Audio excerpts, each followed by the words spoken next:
They're coming to get you, Barbara. Stop it! You're ignorant! They're coming for you, Barbara. Stop it! You're acting like a child!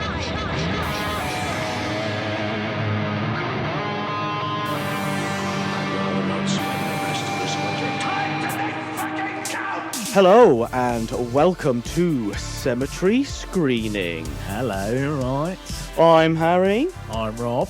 and we put the Jesus Christ into Jesus Christ. There's been some shit film that's come out in the past couple of months. Yeah. Oh, wow. I don't even know where you would actually begin. I mean, what a perfect way to start episode 4. Yeah. Cinema's fucking dying. Negativity. No, there has been some good stuff, and we're probably going to go on to that in a bit after we've. Let's talk about the shit. Yeah, let's talk about the shit. Let's get the shit out of the way. Shit. If we get the shit out of the way, we can just wipe that slate clean, and we can Wipe up that shit. we can wipe the shit off the screen. Oh, and have a nice clean bum. Have a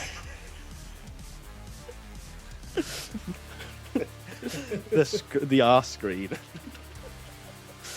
No, so the reason why we're starting with a negative is because those of you who tuned in for our last episode would have remembered that I was talking about a Scream Unseen, this thing that Odeon does where like a horror film that's coming out is put onto the big screen before its sort of like debut.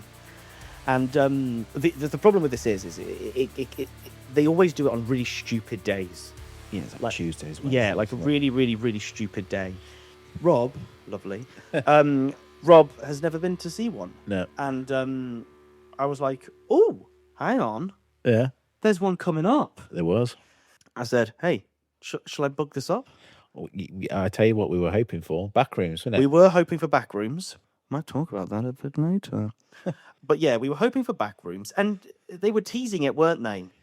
Yeah, all the teases made out for it to be Backrooms. Because it was like, oh, people find it relaxing and this, that, and the other. I was like, oh, well, these fit all like kind of the Backrooms sort of, what to call it, the space. Like the Liminal. Backrooms, the liminal space. Liminal spaces. There was like things about like signs, wasn't there? And there's signs in the back rooms from like some of the YouTube shows from what I remember. Yep.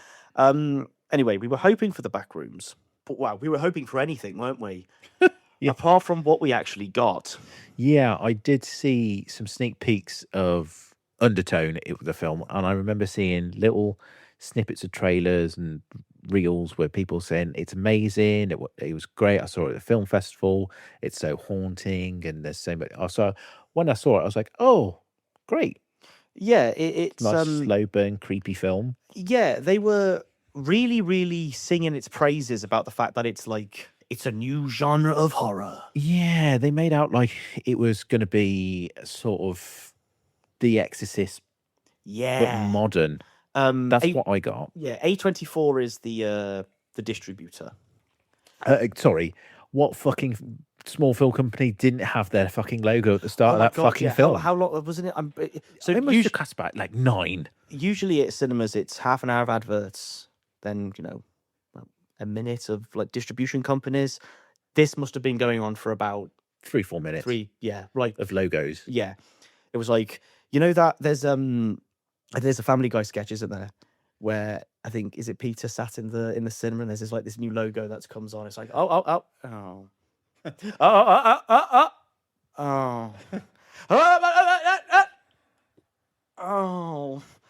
and yeah, it felt it felt a bit like that. But yeah, A24 was like the predominant. It's like, oh, it's an A24 film.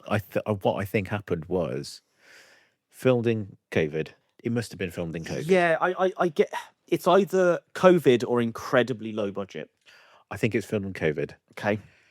People must have watched it and gone, this really doesn't, it's not hitting the mark. It's not that good. It sat on the shelf. And then another company came on and went, yeah, we'll pick that up. Yeah, it sounds creepy. They watched it and went, when are we going to release this? Who's this for? Yeah.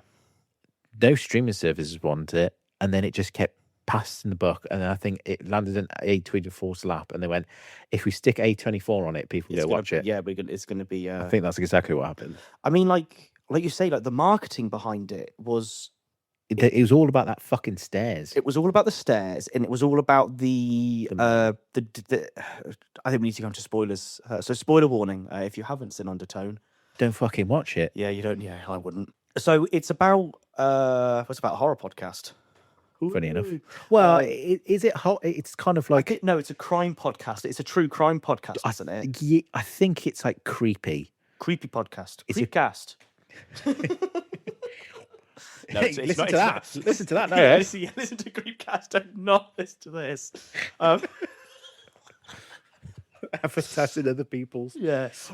Drop a tag. Tag us and them for the. Hopefully, we'll get some sort of advertising out of it. I want one of those mats. That's his other channel. But yeah, so creepy podcast, true crime podcast, whatever. And it's this girl, don't know who it was. Who cares? Yeah, who is doing this recording, and we learn that her mum is sick, ill, Yep. Bedridden. Poop in the bed. Yeah, and she's looking after her mother. Mm-hmm. In this really big. It's a very weird house. It's obviously set in America, but it doesn't look like it's an American house. It looks very, very British suburbia. Yeah, the layout. Building's very odd. I think the layout is supposed to be like a Midwestern kind of old school Yeah, cheapo house. Yeah. From like the 50s, 60s, isn't it? yeah. I mean, it's a very, very cool house. Very, very cool. Anyway, she gets this email from this dude who is her podcast partner, who we never see. Nope. We never see. We only hear his voice. He's in London. He is. And he basically gives her this file, and it's like, oh, you can listen to 3 of them, but if you go any further, bad shit starts happening. Yeah, some shit like that. I don't know. So what they do, obviously, is they listen to it, don't they? They listen to all of them. They do. And it just gets progressively worse, literally and figuratively, as the film progresses and as they listen to these different files. Yeah. There is like the mother, she starts like wandering around the house. Yeah, she's like on the deathbed, isn't she? Yeah, so like she shouldn't be moving around basically, and you hear like floorboards creak. And there's this one. There's the scene in the original Halloween where Laurie Strode's in the bedroom after she's just like attacked Michael, and Michael's on the floor and she's crying on the edge of the bed, and then you just see Michael sit upright. It wasn't that cool. It wasn't that cool, but there was a scene that was Yeah. very, very reminiscent of that. They keep, With the mother they being keep Michael. doing like the kind of rule of thirds, don't they? Where they leave space in the one part of the screen because you think Yes. I wonder, say like there's something's going to be there, and it's just constantly teasing. I think 3 or 4 times in the film it does something with that space, but it doesn't really. No. I think this is what a lot of modern horror is. It's this sort of like this dread of nothing. Yeah, they take the monster not seen Yeah, is more frightening than it being shown. yeah, But because ultimately nothing really happens, it's not scary. yeah, and like Fucking boring. what I found really irritating about it, amongst other things, was the fact that a lot of modern horror, like filmed on digital cameras and so forth. I'm not saying that that's a bad thing. It makes it more accessible for everybody and so forth. But what it was and what it did, it really, really drove the fact that there's going to be jump scares. Yep. And it was to the point where I was like, and like bracing myself for something which never fucking happened. I wasn't like that at all. I was staring at the ceiling. I was like, bored. I was staring at people watching the film because they were more interesting.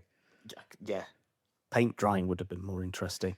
Yeah. The dust floating around and Yeah, landing on the cobweb in the corner that they've missed the Odeon is quite dusty. Yeah, would have been more interesting. but there's so many things that fucked me off during the film that weren't even like that parts. Like, Please list them. so, oh, how long you got? Oh, let me see. So you've got, so when the nurse comes round, the end of life nurse comes round, she, she's saying this, that, and the other, and oh yeah, she's basically, this is what they're like before, like a few days before they die, and all this kind of stuff. She talks about the wheezing, the death Yeah, rattle, doesn't she? Death rattle. Yeah. And then she turns round, and then, well, you don't see her, but the daughter says, "Can she hear me?" And she goes, "Well, we don't know, but I like to think they can." I'm like, "You've just said in front of this dying woman who you think can hear you, yeah, she's basically dead. Yeah. She's about to die. What the fuck was that about? Yeah. What is that?" It was meant to be a really heartfelt moment, wasn't it? Yeah, it didn't land. No. And then you've got the recordings. They make out they're recording on a phone. But yeah. like when the girlfriend or wife speaks, it's almost like the camera's the phone's right next to it, yeah. And then they're sleeping and like she'll be doing something. It doesn't sound, they could have easily just recorded it and put a phone on a fucking table and just had what it sounds like. But it's they didn't want to do that. They could have just put a mic on a table. Yeah, I there's a massive plot hole with a lot of these. It's very weirdly kind of like found footage. Yeah. A very, very weird sort of like found footage-esque film, we'll argue. Because like the recording on the phone is they're like going, "Oh my god, something's happening. Let's take the phone with us." Yeah, yeah. He's running off with the phone. Would you do that? No, you wouldn't. You would. Your wife's screaming downstairs. She's pregnant. I'm gonna get the phone. Ooh! And you just hear him like his feet slapping against the wooden floor. Yeah, like they got like he's brought the phone down. Yeah. Yeah, it was just like you wouldn't record this. No. You would only like if it was, for instance, these family that have been tormented by this, which what we'll go on to in a bit, this demon presence. If they called somebody in and they were recording it, Yeah, and the recording equipment that they used was like bugging out, and the recording equipment that they used was the ones that we heard on the tapes, the files, that would have made so much more sense. Yep. But it was all on this phone, and it's like I understand that it's like we're trying to get to the point of what's the MacGuffin going to be, how we actually meant to be with these people, what's the storyline, what is the exposition here that we're trying to get these files to these two people doing this podcast. Yeah. But they start at 3:00 in the morning because he's in London. He's in London and she's awake because she's been looking after her mum. Yeah, but they record for about 5-10 minutes. Should we call it there? Can we? Do you want to call it a night? I know you're having a hard time. Yeah. It's fine. We can pick up tomorrow. What the fuck? How long does it take you to record one episode? Well, just looking an hour, sort of. How many have we done in the past year? Exactly. Just fucking do it. And then, you've got the fucking ex-boyfriend that's like, "Hey, I'm having a party. Why don't you come along?" And she's like, "Yeah, okay." So she cleans her mum up, didn't she? She cleans. She's about to leave. The mum shits herself. Which is like, I think, literally a dirty protest. Yeah. And then she fucks off. Because she can hear. And she said, "Oh, Mama, I'll be back in a couple of hours. Mama. It's so annoying when she kept saying that. Yeah. And then she fucks off until the next morning. Where she tries to creep into the house. Who does that? She creeps back into the house. Twat deserved to die, to leave your dying mother just in a house by herself. Yeah. Doesn't matter. And I think I'm right in saying she's on the floor? Yeah, she's on the floor, isn't she? She's on the floor, yeah. Yeah. And, the more we're talking about it, the more I'm like, what the fuck? What is it? The thing is, and I'm going to say there was one kind of saving grace about it. The sound design. Well, the demon voices, which are literally like the crab, the head crab things from Half-Life, where they've just gone like, "Help me," and just reversed it. The demon. I'm not saying that was shit in Half-Life. It was amazing in Half-Life. But like in this, it was just like Gondiba. Gondiba. It was like Mola Ram from Temple of Doom. Yeah. Galima Sakdide. You know, it was literally just like that. And like all that was just like sort of like fucking hell. It was boring. Yeah. Go away. The drone footage they did of it like whipping round and down the stairs, and Yeah, it was like that was cool. It was like a oneer, wasn't it? It was Yes.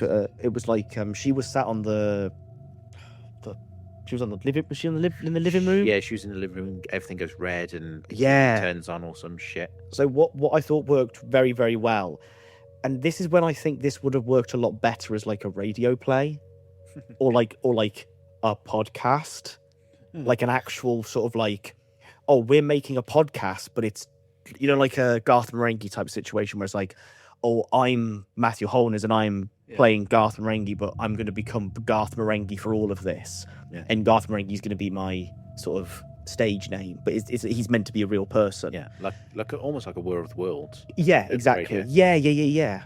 That's a much better example.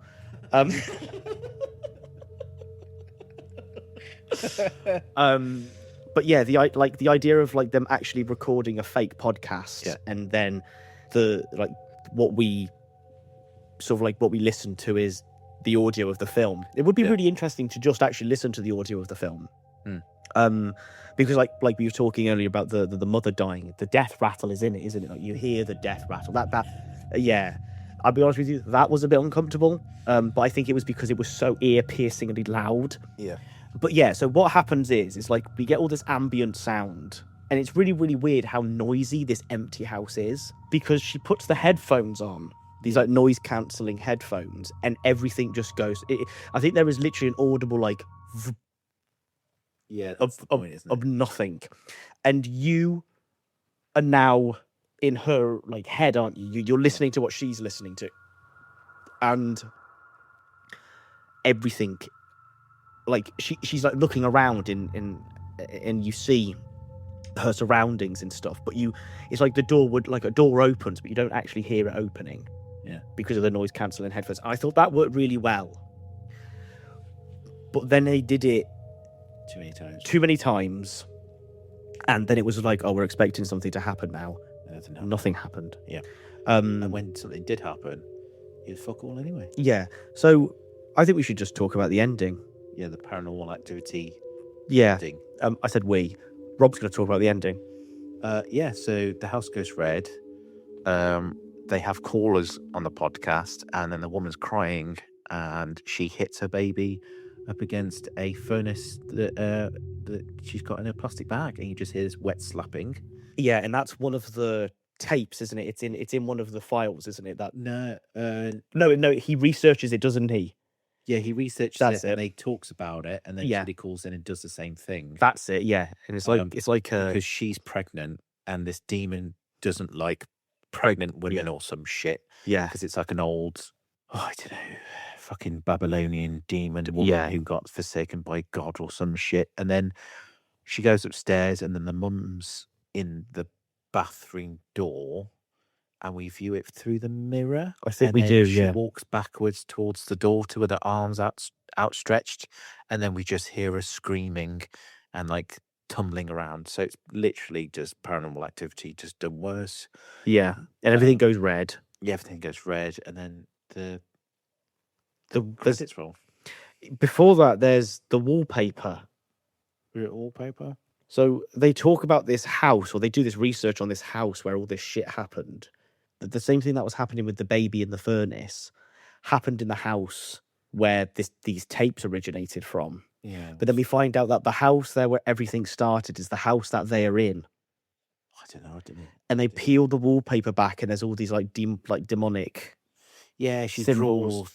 draws it as well. She draws the demon out on because she's scribbling. She's scribbling while they're recording, isn't she? God, it's so gay. But it's just, but it was like, right. So this has happened in the past, but it's actually happening in the present somewhere else. But is the person who we're actually listening to, are they a spirit from the past who was called in because they were the people that did it originally, or would they actually? Is it time repeating itself? I don't know if it's some dickhead trying to be clever writing it, or AI wrote the script and it's got confused and they just went along with it. I mean, like, oh, that's cool.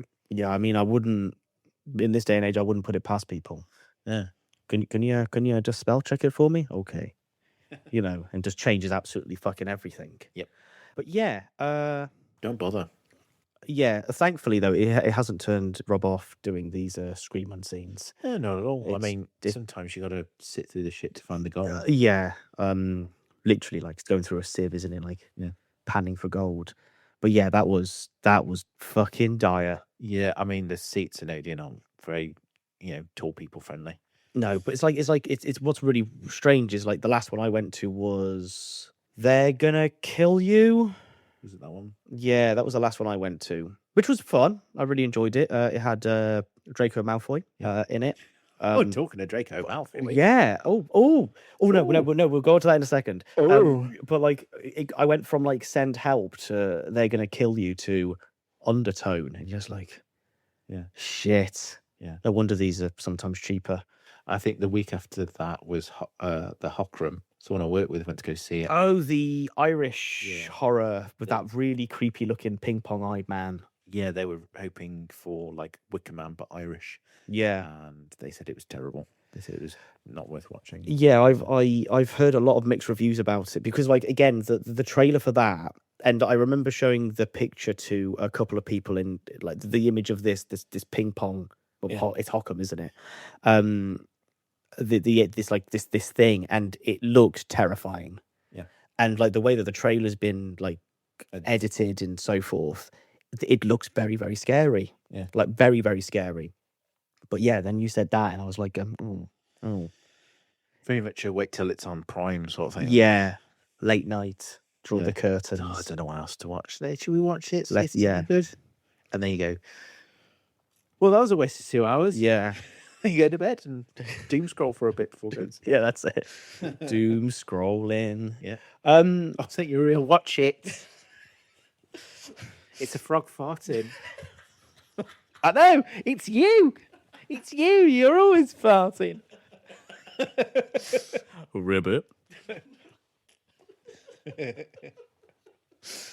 But yeah, I find some of like watching that as like again, I didn't want to go and watch Undertone. I wouldn't have gone and watched it.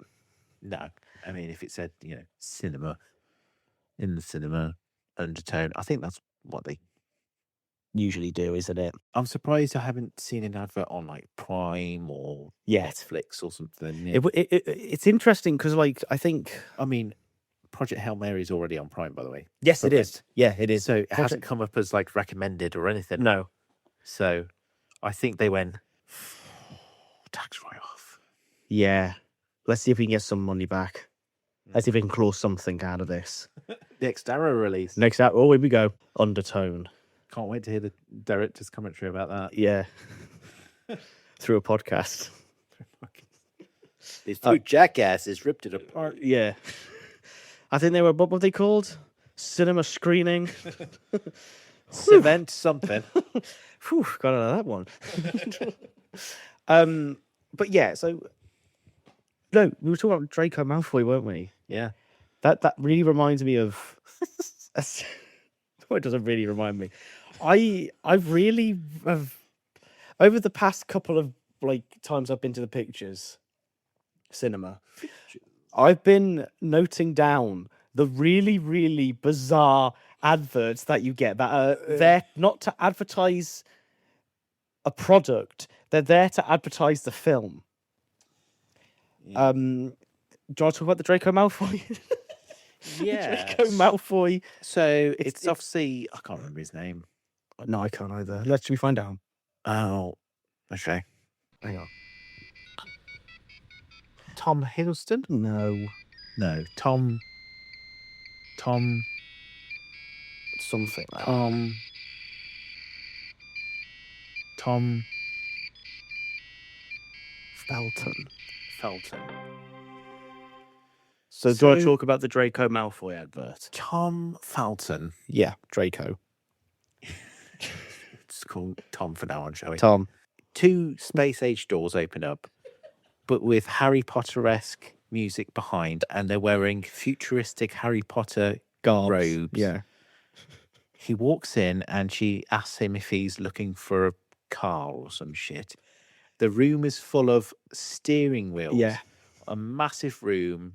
They're all twisting and like round and Yeah, they're always different moving. They're always levels. moving, aren't they? They're always And moving. he's going through them like Harry goes through wands, where like one explodes and sends him backwards, and then Yep. one falls apart, and all this kind of shit. And then she goes, the classic, I wonder, Yeah. and gives him was it Capra, Uh, Cupra, whatever it's Cooper, I think. Yeah. Cupra, the electric car. Yeah. He gives it to him, and it forms around him. And the worst thing is, he's got like this little cheesy line as he's driving away, like, It's. I think it's. what was it? Sometimes you don't choose the car. The car, The car chooses you. yes, Which is straight out. no, she says. Oh, she says that. He says something else cringing. I can't remember the fuck it is, but it's terrible. And the guy's a fantastic actor. He is. Plays a bad guy fantastically. What I find really odd about it is that of all the characters they could have chosen, Yeah. Draco Malfoy, who is I quintessentially don't think it was their first pick. Hang on a minute. I think they went down the tier list and went, "Do you want to do it?" Should we do He's Daniel? like, yeah. Let's get Daniel. Daniel turned it down. He's doing Guns Akimbo. Imagine if they went to Crab and Coil. Bloody Alfred. Crab comes in with a spliff hanging out his mouth. That's why why you were fired. And then when they get in the car, it turns out they're actually Harry and Ron. Yeah. We were in it all along. Full dare. No, Stupid bitch. Look what we've got. Stop flying away. Yeah. Gets smashes into a tree. A futuristic bit, that. Made of steering wheels. The car tree. Cupra. Electric car of the future. But yeah, what a bizarre advert. So weird. The best of it was like me and Ron had never seen this before, so we were sat in the cinema, and we just slowly, like, it was dark, obviously, by the screen, and we just looked at each other like, what the fuck is this? Yeah, it just didn't you order like slap your face, or did you like go like Yeah. slap me like a what? Yeah, I was like, no. I was like, no, please. Because I could see it happening. I heard the music and they were in robes. I thought, oh, yeah, okay. And then like I saw the steering wheels going around. I was like, no, they're not going to do a Harry Potter, I don't know what you call it, esque. It's terrible. Sorry, Harry Potter wand car commercial. Only in 2026. Only in a boardroom full of smooth brains. Fucking hell. You know what the hip Kids love Harry Potter. There's a new TV show coming out. My kids are really excited about it. Won't shut up about it. That's how we're going to sell the car. Which I also love. With everything going on, the woman who was like trying to sell, give Felton the car looked exactly like J.K. Rowling. She did, didn't she? Like everything that's been going on. Yeah, she looked exactly like him. You got a fanny, have you? Get out. Get out of my toilet. This car isn't for you. It's a finisher car. The transporter of gods. The golden god. Fooled me. But yeah, this really, really then started sending me down a very, very bizarre rabbit hole of trying to find really, really weird commercials. Yeah. They are film commercials. They are there to promote the film. I've got a couple. So the Devil Wears Prada 2 has had I can't. It's one of the. It's not. There is so much product placement. It was the youngest Kardashian. I can't remember what she's called. Yeah, her. And the guy doesn't know who she is, which is very funny. Yeah. And he's giving her all these Yeah. tips. Please, please, please. I can't look at you. But please, please, please, please, please. I can't look at you. And then he gets fired. And He he's gets- like, he says something like, "Can I keep the? Can I keep? Yeah, but this is a L'Oreal Paris advert, Yep. And so the L'Oréal Paris slogan is in it. She comes in, she goes, "You are totally," and he goes, "Worth it, fired." Yeah. And that's then it. and then like the only thing about that, like it was a totally, it was just L'Oréal Paris, L'Oréal Paris, L'Oréal Paris. And then they they do this thing where the music behind it is like the Miranda, yeah, the Miranda Priestley music from the film, and then right at the end it's like L'Oréal Paris, and then right at the bottom it says Devil Wears Prada 2, and I'm thinking, what? Yeah. So clearly that's a product placement in the film. The biggest one that I've seen is the Google adverts, Google Gemini, like Stanley Tucci's in it. Yeah. He's in them and he's like, I want a dress that's devastatingly, like devilishly sleek and runway ready. And it's like, oh, you can try on looks with Google AI. And I'm thinking, where's this come from? Yeah. Is this an advert for Google AI? Is this an advert for The Devil Wears Prada 2? And then I'm pretty sure Coke. Yep. Like, there's a bit where like Miranda Priestley only drinks Diet Coke, of course. And then she says, "That's all." And then the assistant, who's obviously meant to be Anne Hathaway, her character, she opens the most perfectly shaped purse. That is the most perfect shape, and it could only fit in it a Diet Coke, and it's chilled. Yeah. Still, they open it up with the like, Yeah. you know. I was just like, where has this come from? I think we need Why? to talk about the Martin Scorsese advert for AI as well. Yeah, he's doing a. How much was he paid to sell out? Literally sell out. He's there saying that Marvel is like, that's not cinema. Yeah. And he's doing this. Yeah. Like, what the fuck is he doing? He talks about that one director that used to get oil paintings painted for his storyboarding. Yes. Yeah, he talks about and he talks about how it's so much easier now. Was it the Ten Commandments he got? I can't remember what film. I can't. It's a very, very well known old Hollywood film, isn't it? Yeah, very, very well known. The street should be winding. From above, and the cobbled streets, and you're just like, mate, is this storyboarding? Are you creating a film? Yeah, it sounds like you're creating a film, because storyboarding, it's a rough idea. You go out and you find a street that fits your thing. You're asking for a street that might not even exist. Yeah, and I think it's like talking about the power of AI. I mean, the fact of the matter, the only reason it's powerful in the first place is because people like this keep feeding it information. But like he's a creator. Yeah, he is a creator who has made some of the most amazing films, like groundbreaking films, some of the best films ever to grace cinema. Yeah, and he's there celebrating AI. I think it's because people get to a certain point and the passion's gone, it's become a job, and they palm off the work to other people to the point where the thing that they're supposed to be creating is basically his like post-it note, and then somebody goes away who's probably a creative themselves and fill in the gaps. So the jobs that he was palming off to other people, he's just now doing to AI. Yeah. I think that's what was happening. That's shocking. Yeah, it was meant. When I saw it, like, everyone was shocked when they saw it. Yeah. I don't think he's going to be able to recover from that. No, and I don't think he'll be long gone until he does. Because quite a few creators have come out and said about, oh, AI is not that bad, and then completely get ripped apart for it. Yeah. And then they suddenly backtrack, and you're like, no, either own it or shut up. Yeah. I mean, I watched a video with Spielberg promoting Disclosure Day. Oh, and he walks in with a pint. Have you seen that? No. Yeah, he walks into a pub quiz with a pint of Guinness. He's like, I'm just enjoying a Guinness. Oh, is this the one where him and Common Domingo? I don't know who he was with. I know he just walks in with a Guinness. I'm just like, he looks so crippled. He looks like he's really holding on to the pint glass, like, just enjoying a Guinness. Yeah, but no, like I was watching a video about that and Disclosure Day, and it's going, yeah, that's like if it's like AI is good until it takes away from the artist, and you're just like, right, yeah, is that your only stand on it? I think it's probably because he's got stocks in it, and also maybe because he made a film called AI. Yeah, he directed artificial intelligence. Stanley Kubrick had something to do with it too. Yeah, So. yes, he did. The only other weird advert thing that I want to talk about.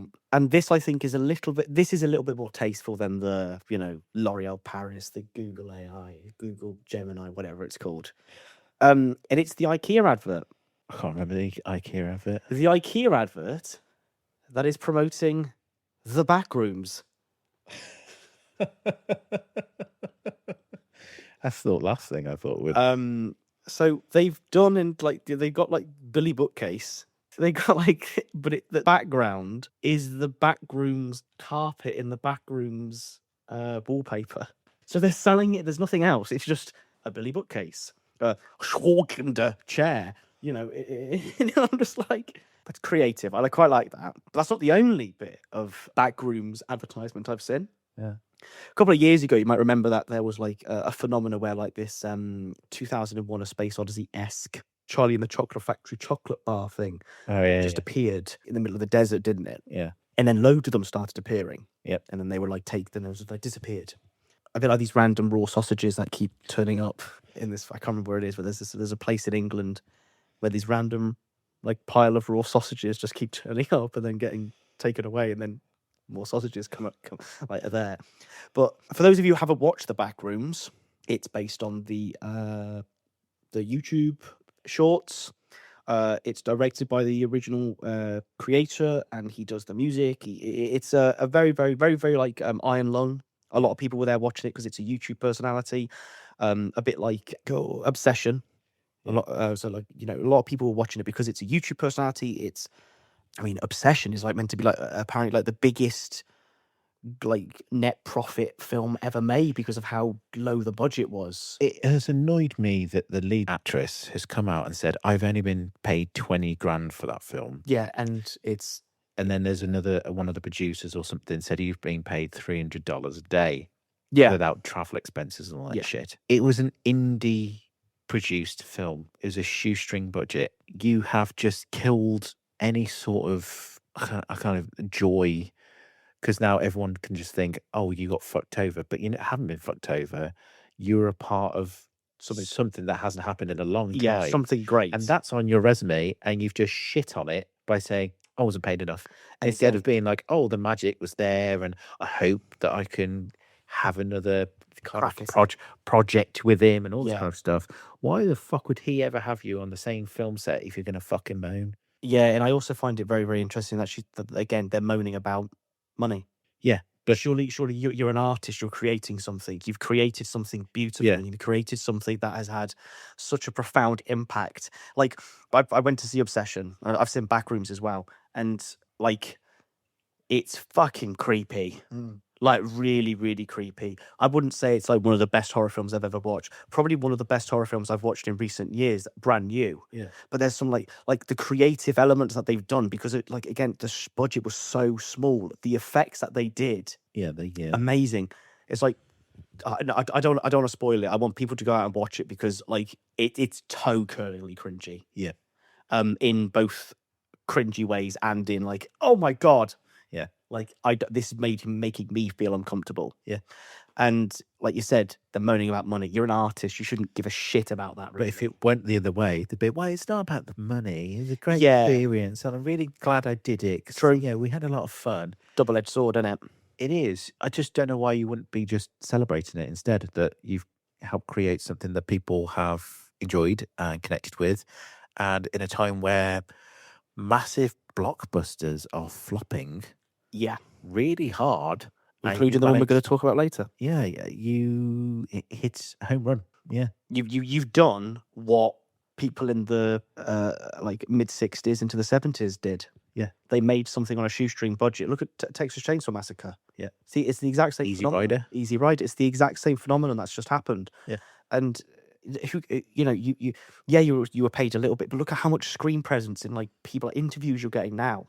Yeah. It's a rekindling of cinema, like, and you've pissed on the flames. It's like, like the Nicholson smile. Yeah. And like how his son has gone. Yeah. Like literally made a career out of that smile. Yeah. It's the same thing. She's literally now made a career out of that really that unhappy face that she's pulled. You know, there's memes, there's like t-shirts of it already. There's memes of it already. You know, I'm pretty sure there's a Lego edit. There's a Lego edit I watched somewhere on like Reels. Yeah. But yeah, no, it's sad. It's sad when a state of affairs comes to that. We digressed again. What was I talking about? Backrooms. Backrooms. The obelisks from 2001. And sausages. And sausages. Obelisks and sausages. Oh, it was? The release of the obelisk, sausages. So these obelisks and sausages kept coming and turning up all around New York. I think some parts of California. No, I was talking about the thing about backrooms, wasn't I? Now, to get into the backrooms, there's a knoll. It's a knoll door. Basically, it's like not there. You can't see it. It's like in a video game where it's just like a flat plane, but it's got no collision, so you can just walk straight through it, like Skyrim. A lot of things in Skyrim are like that. And basically, you walk through the knoll door and you're into the back rooms. But in the film, Carl, I think his name is, he gets blue masking tape and he tapes a door onto the wall to find the knoll door. Yeah. And all these things in America, like California and New York, there was like these parts of it where these knoll doors were being taped up. Yeah. And that's a really clever piece of marketing. If it is a piece of marketing, it could just be like a public stunt. Yeah. But I thought that was really, really interesting. I found, looking into this, that there was a lot of very, very interesting advertisements out there. Some weird, some funny, some downright fucking bizarre. So if there are any that you have, you've seen, that you're like, that's an interesting one, let's hear their take on that. Please send it in. We'll put our details in at the end. But I think we've stored it long enough. Yeah. I think we need to talk about Masters of the Universe. not He-Man. Put an echo on that, by the way. Yeah. Thank you. Oh yeah, that'd be good, wouldn't it? A wobbly one. Yeah, not He-Man and the Masters of the Universe, just Masters of the Universe. 1987. Yeah, so recently there has been a new He-Man. film, Masters of the Universe, starring everyone's favourite Joker, Jared Leto. He's such a joker. And we're not going to talk about that just yet. We'll give our opinions on that in a bit. But first, we want to talk about the absolute masterpiece, and I mean that in not a sarcastic way in the slightest. The masterpiece that is the 1987 Dolph Lundgren, Frank Angelo? Langella. Langella, Masters of the Universe. It killed canon films. It did. It killed quite a lot of people's careers, I think. Star Wars. It's a budget-friendly Star Wars film, really. Yeah, well, funny enough, Mattel knew it was the end of He-Man's kind of reign anyway. Yeah. Came at the end of He-Man's life. Yeah, so Motu, so Masters of the Universe, the toys and the comics all came out in the early 80s, like 83. And boys and girls loved it. Gobbled it up. The toys are absolutely fucking phenomenal. Even though they were supposed to be Conan the Barbarian toys. Yes, it was Big Jim, wasn't it? It was Big Jim toys. So I think Mattel had the Big Jim license, and they were like, "Oh, we need something to like Conan the Barbarian."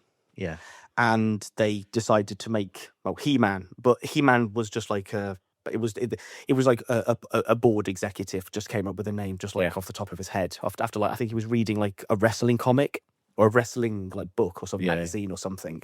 And then the Motu figures came out, and then obviously Skeletor, Beastman, Mossman, Mechaneck, all these Ram Man, Fisto, all these characters, sort of came out of it, and they were using some of the Big Jim molds because they had no fucking money. Yeah. So Battle Cat, Cringer, and Panther, Skeletor's mount, they're Big Jim tigers. Yeah. Aren't they? Just repainted. you know, what was amazing is it was just literally an overnight success, and as a result of that, they were like, oh, let's do one for girls, and then She-Ra came about, and then obviously the animated cartoons with Emotion, a massive success again. But He-Man mania was dying down towards the end of the 80s. It was still, it was still there. People were still like, but they were just they shoved everything at it in the early 80s, and they sort of like just dropped, didn't it? Well, yeah, late 80s. Yeah. Things were coming in.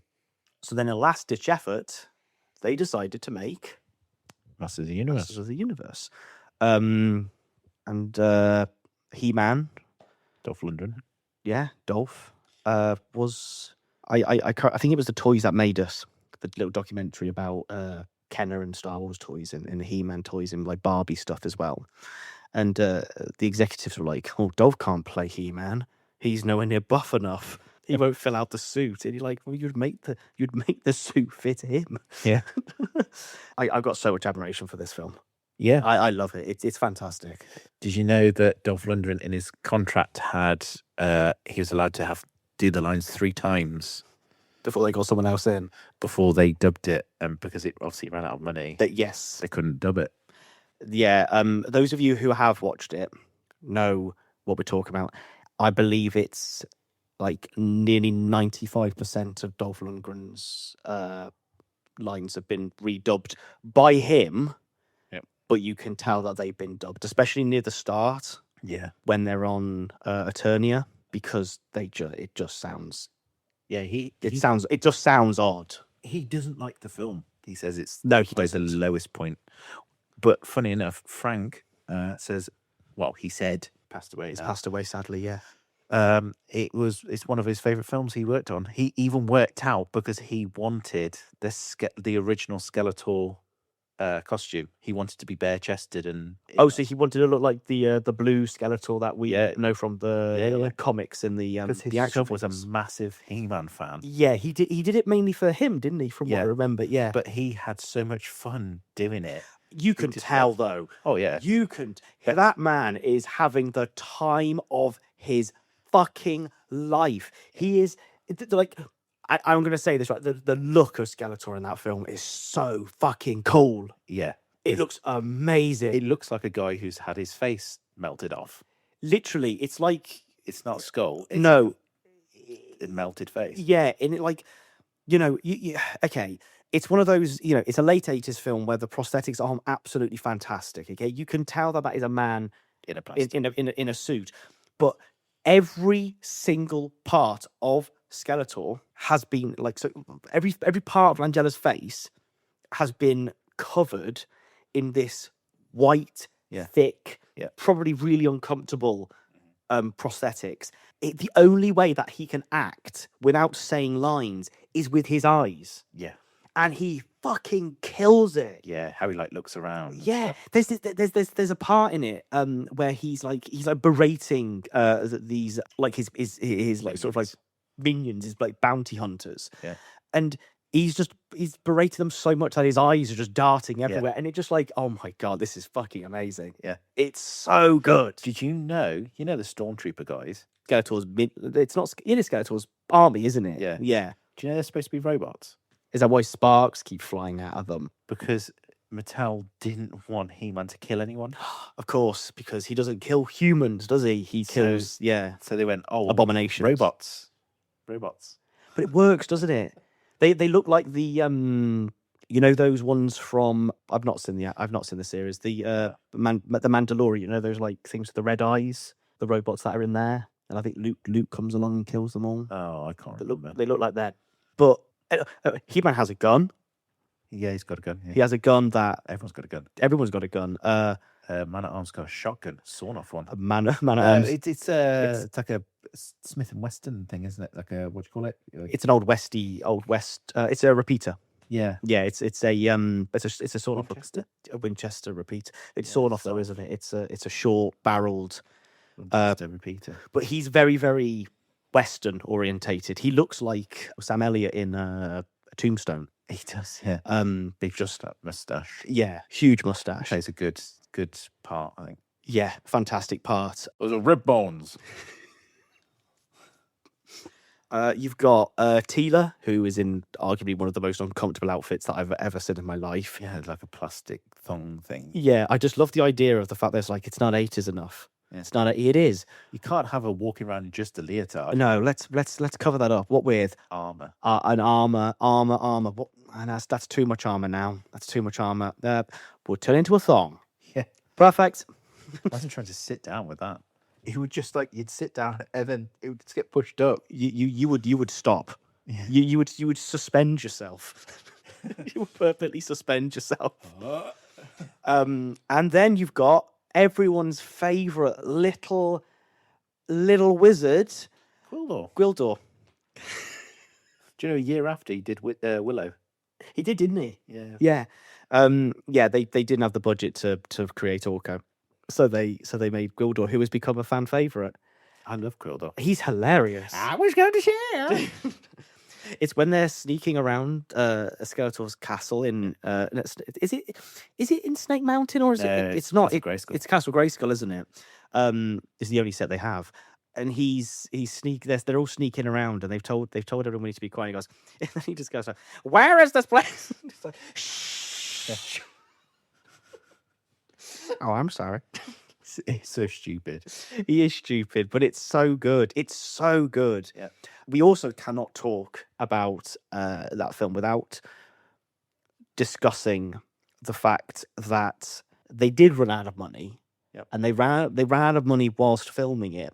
So quite a lot of the film, I mean, it was meant to take place, a lot of it in Eternia.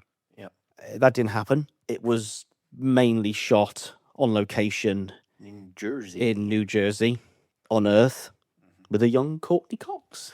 Young Courtney Cox, A yeah. very young Courtney And Cox. fun fact, the sorceress plays her mum in Friends. No. Yeah. That's amazing. That's brilliant. I love that. She's very good. Yeah, you could, yeah. Fresh off the, Fresh off the acting block. what's his Judy name? Hart. No, she was in the music video for The Boss. What's his name? Dancing in the Dark music video. Oh, What's his name? Springsteen. Yeah, Bruce Springsteen. Yeah. She was in the music video with him. And then she's fighting aliens, and then she's in New York When with she's in friends. New York, yeah, New York Hey. with friends. More aliens. Aliens. Aliens. Wow.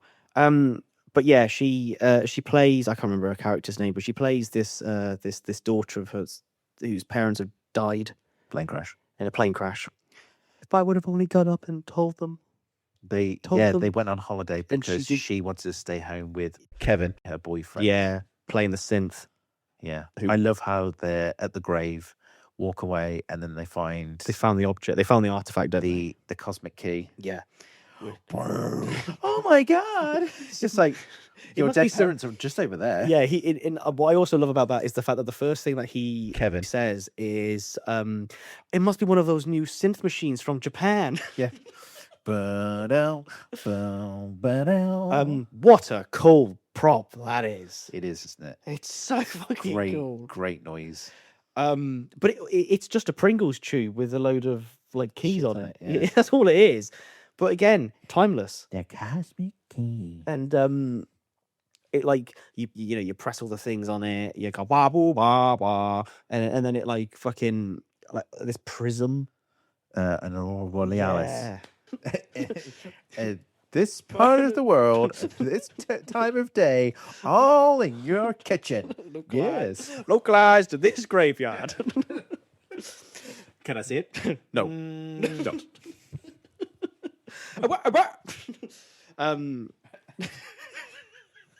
Kevin. The cemetery's on fire. Yeah, so like and then they dick around with the cosmic key, which then makes Skeletor's minions realise that Guys, it's it's there. on the floaty thing who's got like an echoey voice that Yeah. I never really understood. Why is he's floating in like space in 4D because it's all like on a screen. Yes, it is. And then he goes, show it to me. And he goes, ah. I love those little floating discs. It's like weird. It's not even a floaty disc. It's like a, I don't know. It's like a dodgem on an arm. And he's Oh, got yeah, like it a is, little isn't it? headset Yeah. on. He's bold, Yeah. blue, got a little headset on, and he's just like, the cosmic key has been activated. It's like, Over there. Yeah. Show me. And then you got Skeletor comes down on this massive fucking Death Star thing. That's later on. That's later on, isn't it? But yeah, then you get the minions. So you've got Karg. Oh god, fucking Can't remember his name. there's a lizard one as well, isn't there? Like a Yeah, it's snake. Karg. Is that Karg, is it? And I can't remember the guy with the white mane's called. Oh, I'm gonna have to look. I can't okay. remember his name. He used to creep me out when I was a kid. Woo! Let's try and find his name. Kevin. No, it's not Robbie. It's Kevin. Kevin. Sarad. So you've got Karg, Blade, Sarad, and then Beastman. Beastman. And Beastman's Scary, isn't yeah, very, very scary. It looks like something out. He looks like Rawhead Rex. He does a bit, doesn't He he? looks like a hairy Rawhead Rex. Hairy Rex. He only did one film after it. His name is Tony Carroll. He died in 1992. Oh god. His Well- next film was A Buy and Sell with a CELL. Well, it's nice that we got to see him as, Beastman. yeah, Beastman. Who's the dude with the long silver locks with the hook? What's his name again? Karg. Karg. Yeah, he's terrifying. I'm glad they had him in the new one. Yeah, I was going to go on to this. Yeah, we are going to talk about the new one. That's why we decided to do this episode on He-Man. But yeah, he's in the new one, and he was an original character or villain made for the film because of the budgetary restraints. Yeah. And they embed him in the new one, and it's like You wouldn't know. you wouldn't have a clue. He looks just like some of the like one-off villains that you'd find in the animated TV show. Yeah. He's terrifying. Yeah. In the new one as well. The Hook. Yeah, he's holding him in. He's hot. Yeah, it's like the a old one. proper billock, isn't it? It's Yeah. like a proper. I know what you did last summer. Yeah. Hook. It's squared off as well. It's so over the top. But yeah, they have a fight in a. Is it a school disco? It's prom, yeah. It's prom, isn't it? Yeah. And And Kevin setting it up. yeah, and it's like there's this one shot where I think Karg's in the background, and he's just out of focus, and he just looks behind. Yeah. So creepy. It is, yeah. But during that scene, they are trying to keep the cosmic key safe. You can't get it. And then Evelyn comes along. That later on, yeah. So they fuck up getting it first. Yeah. Then he tells them to go back. Yeah, he goes back with Evelyn, and she successfully does it because she imitates the mom, Yeah. the dead mom. And what I love about She plays a good part. I mean, of Hellraiser and stuff. Yeah. She's Yeah. got those wicked eyes. what I also love about that scene where she's mimicking the mum is that she is wearing the same clothes as what she was wearing in Cox's flashback. Yeah. So it's like, Well, it's from a memory, isn't it? yeah, and it's like that's not actually. It's like, oh my god, she's back. Yeah. And you feel the same elation that she does, but then you're like, there's something off about this. There's something off here. She does the classic 80s scream while scrunching the hair as well. My god, that scream is ear piercing. Yeah, it's horrible. And then Robin Kevin comes along, and They start shooting down the alley. shooting down the alley. Also, the detective. Didn't she get caught on the leg? She gets caught on the leg, didn't she? Yeah, I think she gets. Did she get shot on the leg, or did she fall over and hurt it? Something like that happened. Something that just steals them. Yeah. Oh no, that's it's fucking Skeletor, isn't it?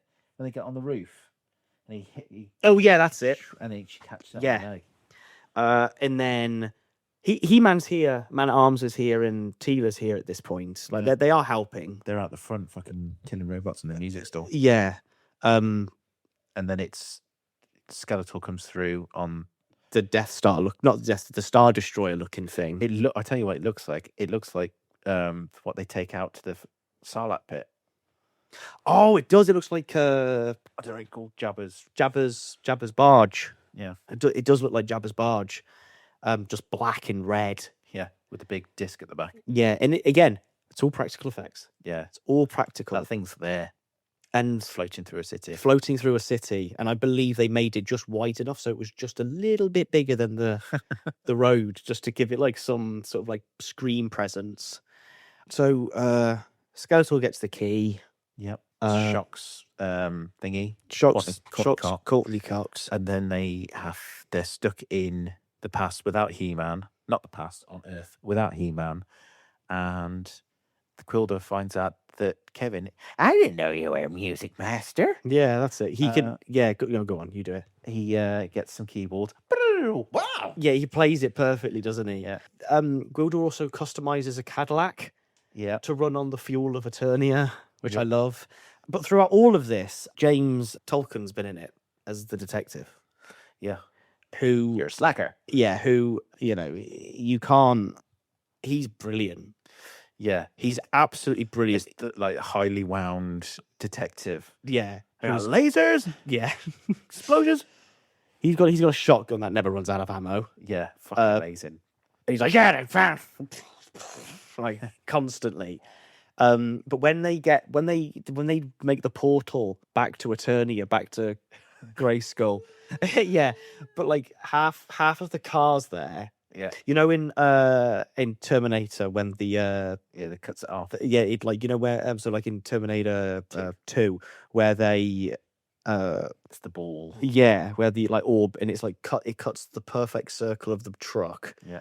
And the perfect like little indent into the ground. It's exactly like that. Yeah. There's part of a wall, there's part of a bench, and there's part of the car, and it's just there in Grayskull, which is awesome. And then they have this absolutely fantastic battle, but not before we see Mr. Competition winner, Big boy. Pig Boy. Pig boy.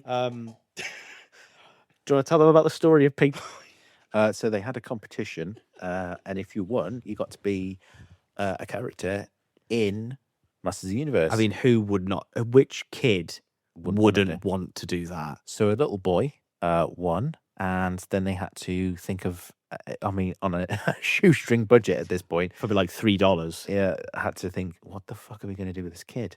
So they dressed him up like a little pig. A little blue pig. And he's there standing holding Skeletor's staff. And Yeah, he the walks chaos past staff. and basically like grabs it out of his hands. But I love that there's a picture of him next to Skeletor on the throne. And he's like this, like, his hand around him. Yeah. I just think because obviously his son loved He-Man, this kid loved He-Man. So you could probably talk to him about it. And he had all this makeup on. And the kid must have been putting makeup on together, because I imagine having all that shit put on your face, going on set, having people because his kids must be about 6, 7, and then looking at him dressed up as Skeletor must have been frightening as fuck. Frightening, but also like, And everyone's stressed because there's no money. yeah, he doesn't have a clue what's going on. No. He doesn't. He's like he is literally living the fantasy of any Little child. boy, Yeah. He is a character in something in like a series that he absolutely adores. Yeah. And Immortalized. yeah, he got to meet his like both, Dolphin, He-Man, and Skeletor. But yeah, Skeletor takes it with some fucking force, I might add. Yeah. He takes that staff. I bet he apologized so Yeah. many times. And he's in it for like what, 3-4 seconds? Yeah. It's such a lovely little bit that they actually kept in. Yeah. And like the idea of like everything was failing, everything was going down the pan in the studio, and then it was Kept just that. they kept that like little element of Yeah, they could have said, sorry, due to budget, we can't do it. we But can't do it. Yeah. here's a photo with some signatures on. Yeah, exactly. Yeah, the lovely scene. And they have this really cool battle, don't they, as well? And He-Man. Funny enough, so there's a massive gap between filming the rest of the film and then the end. In the battle. Yeah. Yeah. So there was a massive gap. Because they didn't have any money. Didn't have any money.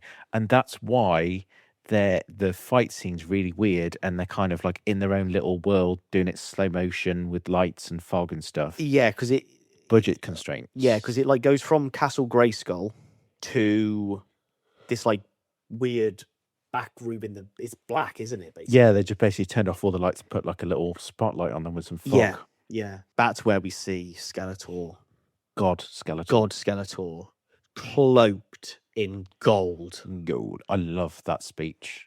The Before it changes. speech and the drawn lightning. Yeah. The helmet that just looks so uncomfortable to wear. Yeah, it looks very, very heavy. But it's so fucking cool. Yeah. You can't not just look at that and go, that is Yeah. awesome. Let this be our final battle. Yeah. And He-Man wins. Obviously. Obviously, he has to. Throws Skeletor into the pit. Just like Darth Vader does with Yeah. Emperor Palpatine. Yeah. Didn't have long arms on him, though. No, didn't have long arms on him. Yeah, didn't do that. And then everyone's happy, and Quildor has little gold ribbons in his hair. Yeah, they all do, don't they? Yeah. And then, what's his name? The detective stays there. He's like, what am I going to do about you? Here, I got a castle. I got a girl in my head. Yes, I've got all the women I need.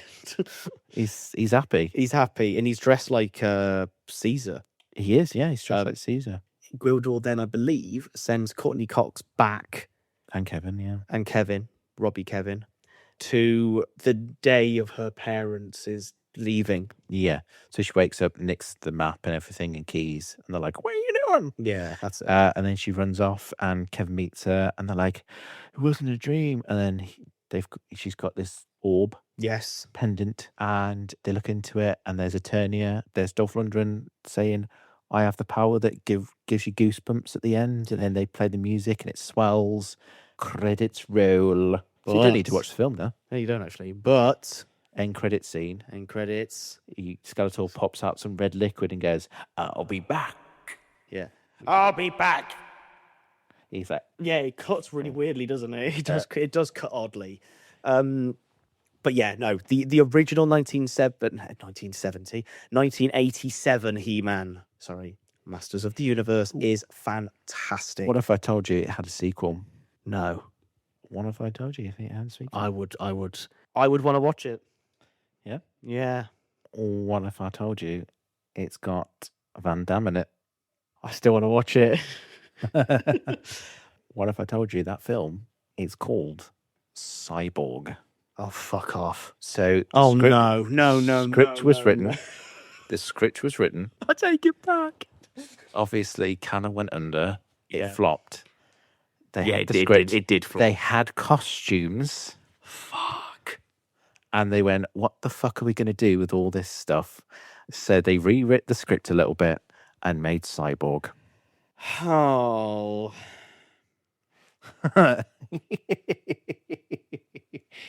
I've got a Blu-ray if you want to watch it. Crispy Van Damme. Oh, look at the detail on those costumes. And it's got the bad guy is the guy from what's it called? Point Break. War Child. Really? Back off, War Child. He's with me. I wonder who was he meant to be in if it was the original He-Man? So I think they only had the script and costumes. They didn't have The plan. I think they were going to redo Dolph Lundgren. They weren't going to have him. They wanted to do a surfer.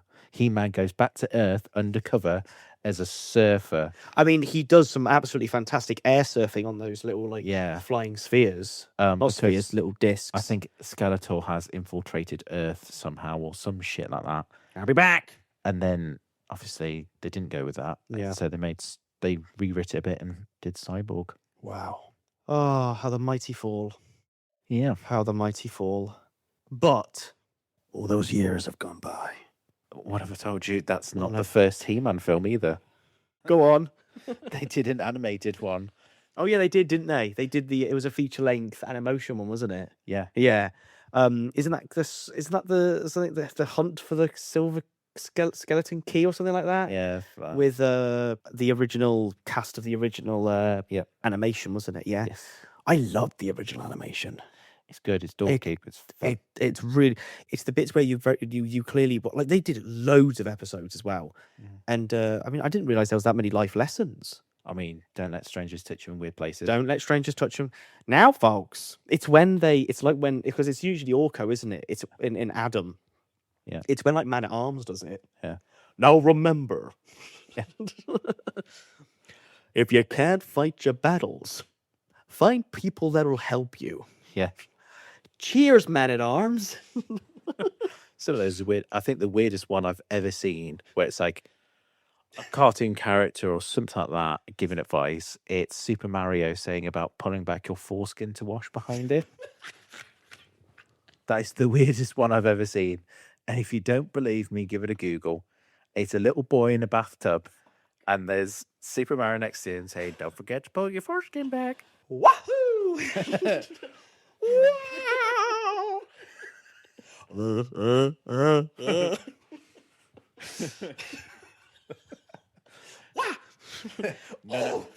No, no, no, no, no, no, no. No, no, no, no, no, no. The fucking Mario 64 in the water. Yeah. Dun, dun, dun, dun, dun, dun, dun. What lovely music that was. I put that on sometimes just for I love Mario 64. That's got that weird liminal backrooms feel to vibe to it, doesn't it? Like the areas of where there was literally nothing. Yeah. But it's like, well, if someone's made this. Yeah. What for? What for? But, as I just said, It's a bit of advice for you. there you go. Yahoo! Now, many, many years later, Yeah. in 2026, Yeah. Masters of the Universe returned. Yeah. He-Man.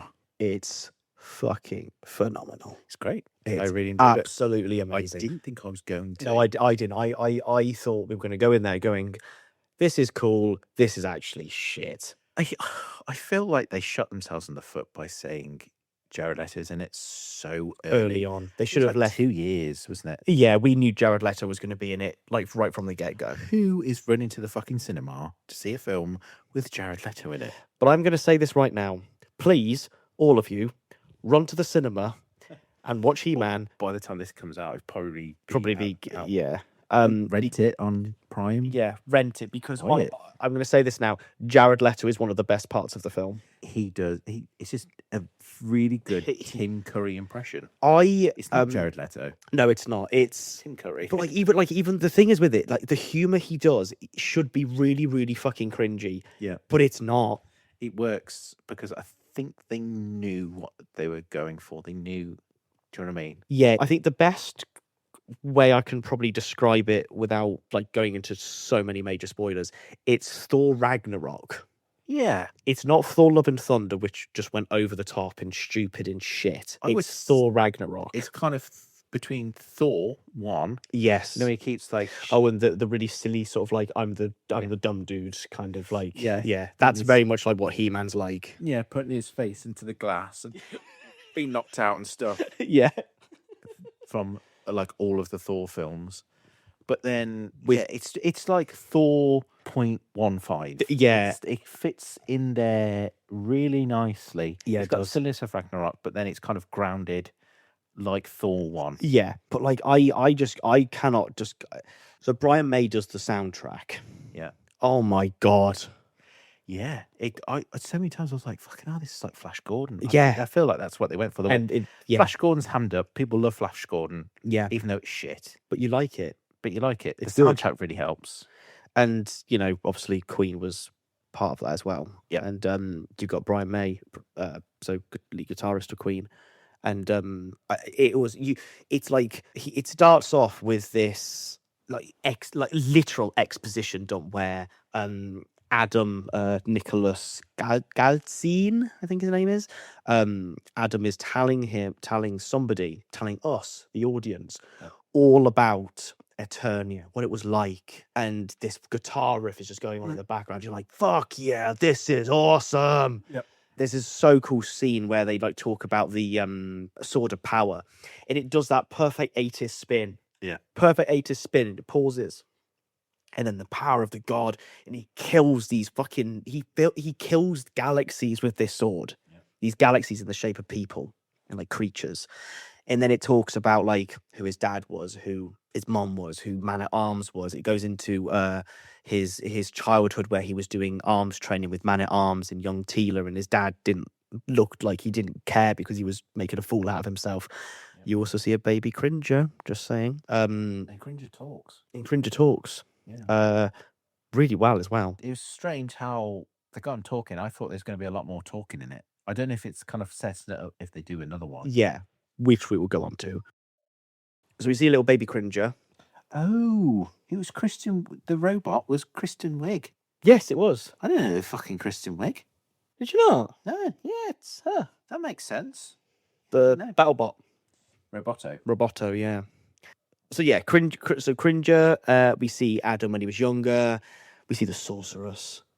And there's this absolutely fantastic line, which only diehard fans of the like original series would have probably got, where He-Man's Adam's mom goes, she says to the sorceress, "Oh no, tell her."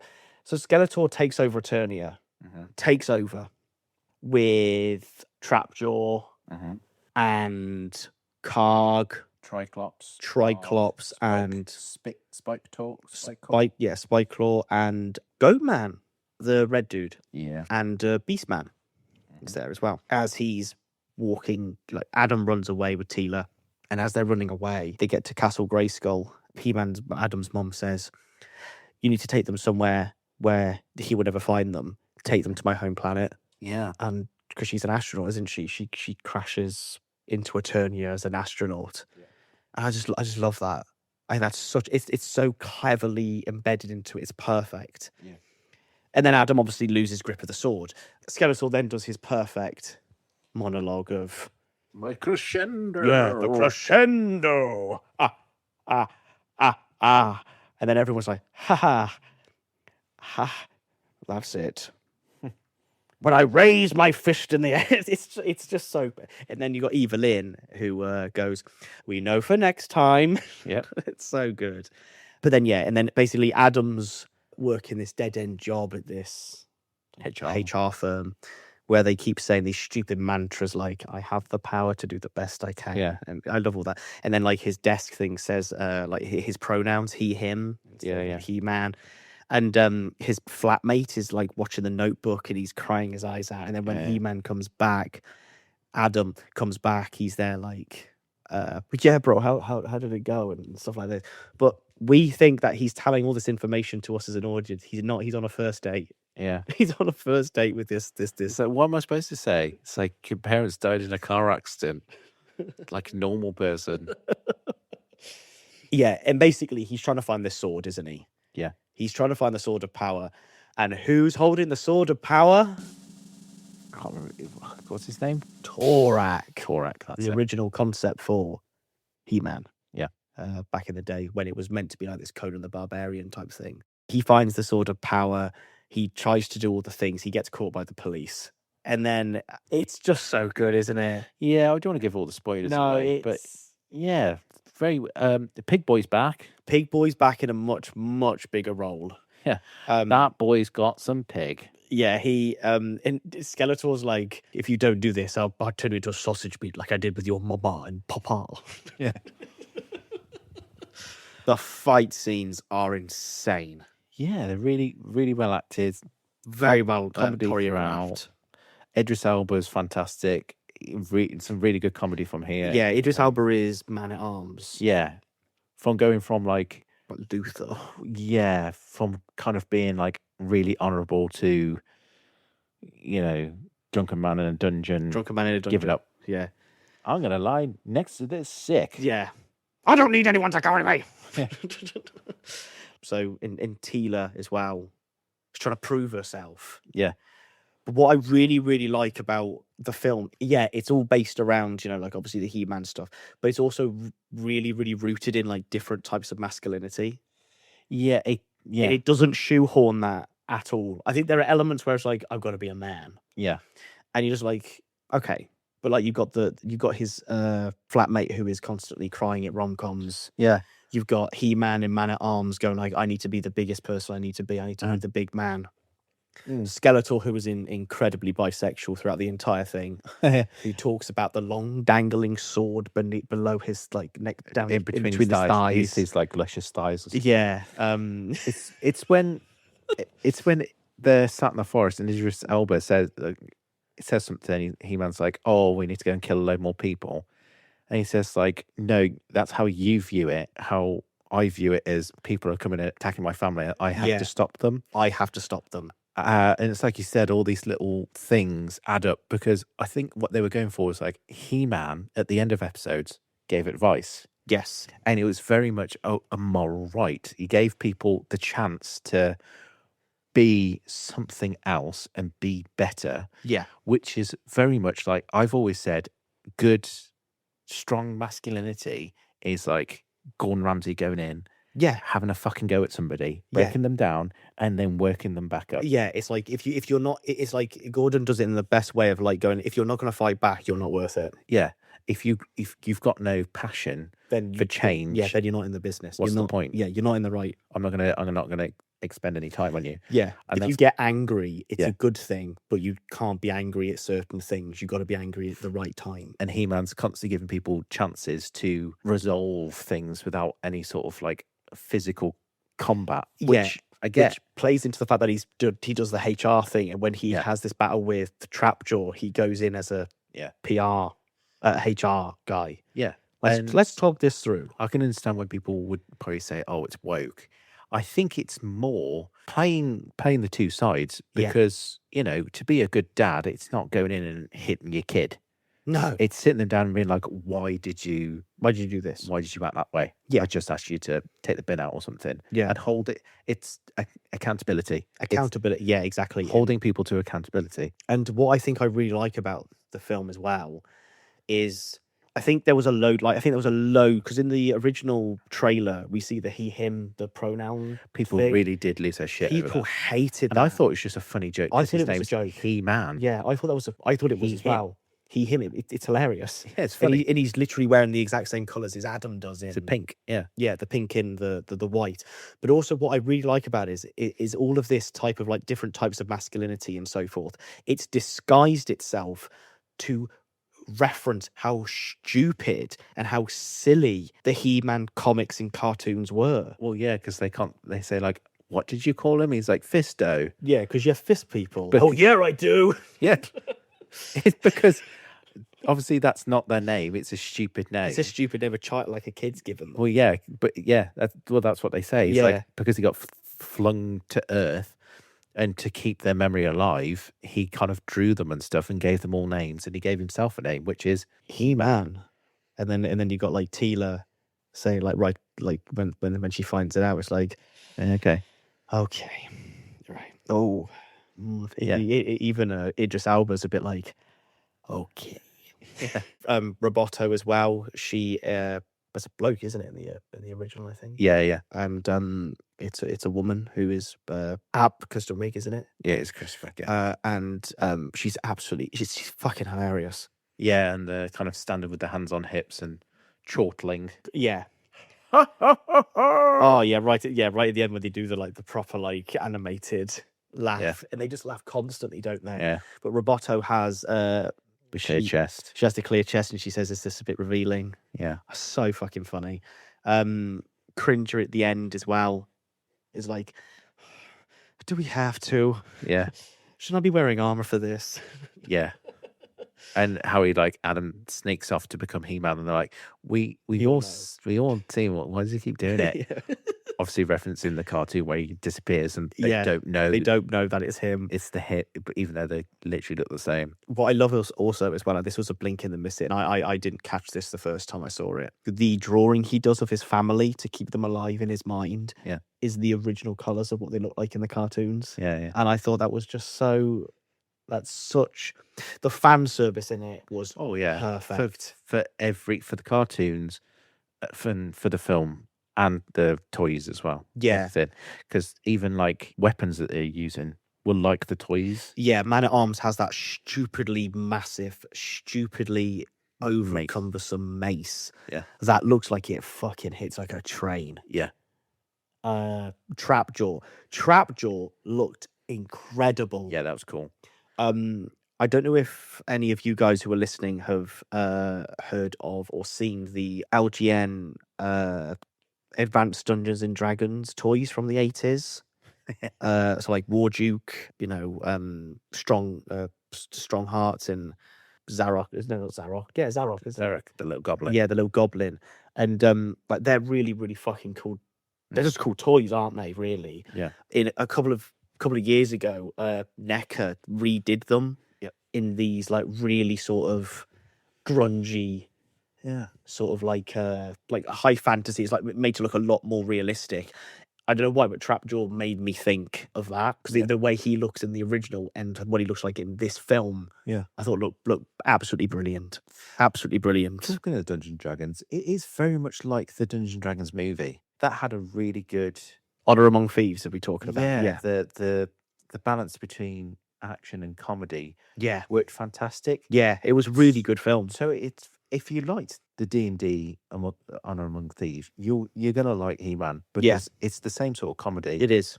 The action is just as good, if not better. CGI is just as good, and if not better. Yeah, I also like I understand that like the location, Snake Mountain, Yeah, GRAYSKULL. yeah. All of these things were just there. It was absolutely perfect. There's there's an aerial battle in it.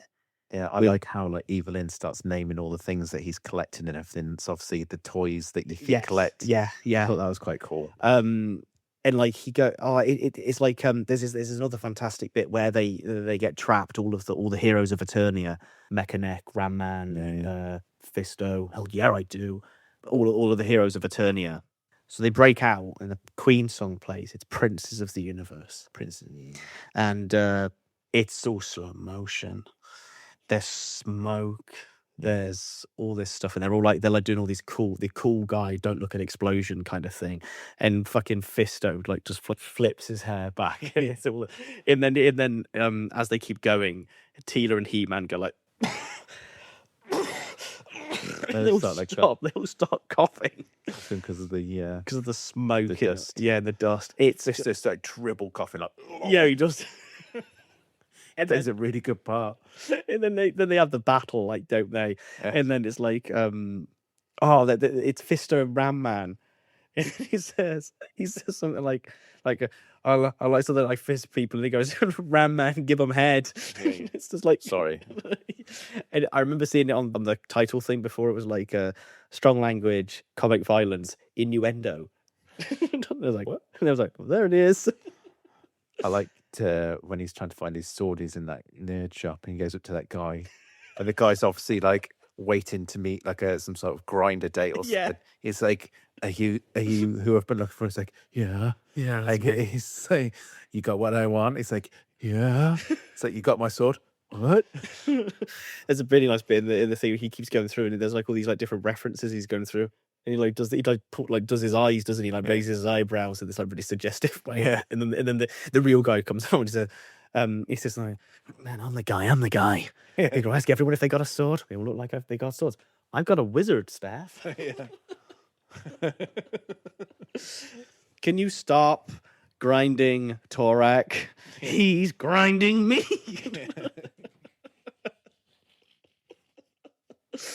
But yeah, it's like the pacing was brilliant. Yeah. There was also, I didn't realize this when I was watching it the first time. Skeletor does this like astral projection, doesn't he? Saying your daddy and mommy are still alive. Yeah. Give me the sort of power and you can see them. Reference to the film. And it was original reference to when Skeletor does the exact same thing in the original Masters of the Universe. And like it's stuff like that.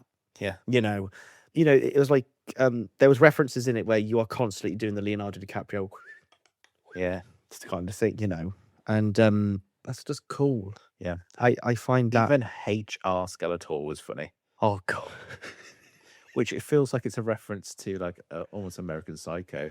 I was thinking Office Space. He looked exactly like Yeah. the douchebag boss from Office Space. Yeah. Human resources. What's his name? Lumberg. Lumberg, that's it. Lumberg factor. That's my statement. I'm gonna burn it down. But no, I just thought it was so good. Yeah, who was he was in the gym. Yeah, he was Jim. He Gray. launches a fucking dumbbell at him, doesn't he? And then he's at the date. I thought they were going to do him with a big pair of tits, to be honest. I thought they were going to like CGI Skeletor on the woman's body, and they didn't. I was like, that would have been Really funny, wouldn't it, actually? But yeah, he looks like the other Jared Leto. What's his name? Morbius, is it? He plays the vampire thing. time. Yeah, he looks like him in that scene. But he drags He-Man by his hair. Yeah. And it looks, it just like every single scene that Jared Leto is in, he fucking steals it. Yeah. I don't care. You know, I think, you know, you can poo-poo it because I did. Well, we both did, didn't we? We're like, Yeah. oh, here we go. What's he gonna fucking do? It's not Jared Leto being Jared Leto. It's though. not Jared Leto being Jared Leto. I personally don't actually think he's in it. I think he does the voice. I don't think he Yeah. is actually. It's one of those rare things where he's done his little, what they call it, character acting. Yeah. He's gone into the role and he's become someone else, very much like American Psycho or Yeah. Requiem for a Dream. He was Requiem bad in for a that, Dream. Yeah. something like that, where he's You don't really notice it's him, he's And- become somebody else. and I think you hit the And I nail on the. appreciate that. Yeah, I think I He think should do it more often. Yeah, he should, shouldn't he? Like you can be in it. Just Yeah. Don't be in it. Stop telling 16-year-olds to go and get your band tattooed on you. That's it. Yeah. Let's not do any of that. But like, you know, you nailed it, I think, with the idea of like saying that he is literally just like using he's channeling his inner Tim Curry. Yeah. Tim Curry from Legend, isn't it? Yeah, it's very thespian. Very thespian. It's darkness and Frankfurter. Yeah. Frankenfurter, is it? Yes. From I nearly said Frankenweenie, but that's Tim Burton. Tim It's Burton. a dog. Yeah, that's exactly what I'm referencing. A dead dog. A dead rat. But like I was so, I loved it. Yeah. I've seen it twice. Yeah. I watched it with you and then I watched it with my partner. She loved it as well. But yeah, Skeletor was fantastic. It made me want more. I wanted more Skeletor. Yeah. I wanted more Jared Leto. That's what I've just said. I've just said that. Yeah. That's going to be on the internet forever. More Leto, please. Can I have, please, sir? Can I have some more Leto? More. You want more cringe, Lord? Which Leto do you want? Yeah. No. But we do need to talk a little bit about the end because credits. yeah, if you're going to watch it, guys, you need to sit through 4 end credit sequences. Yeah.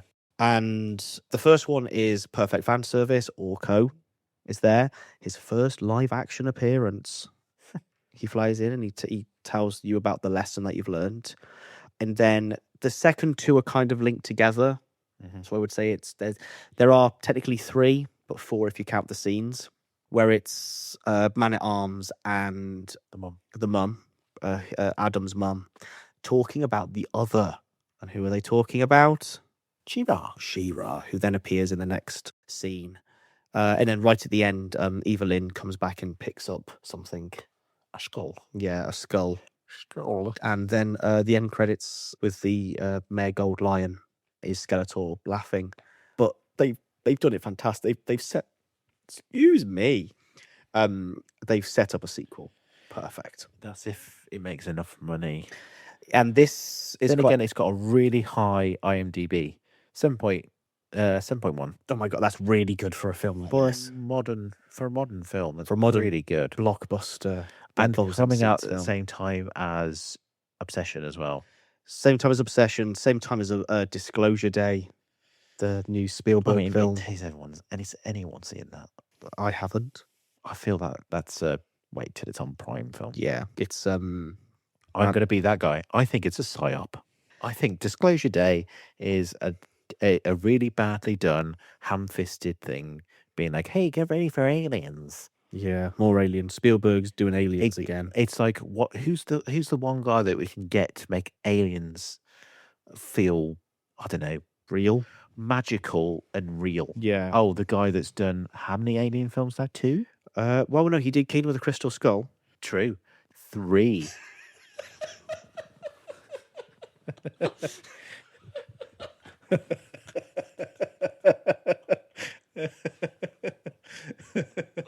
Remember that film, guys?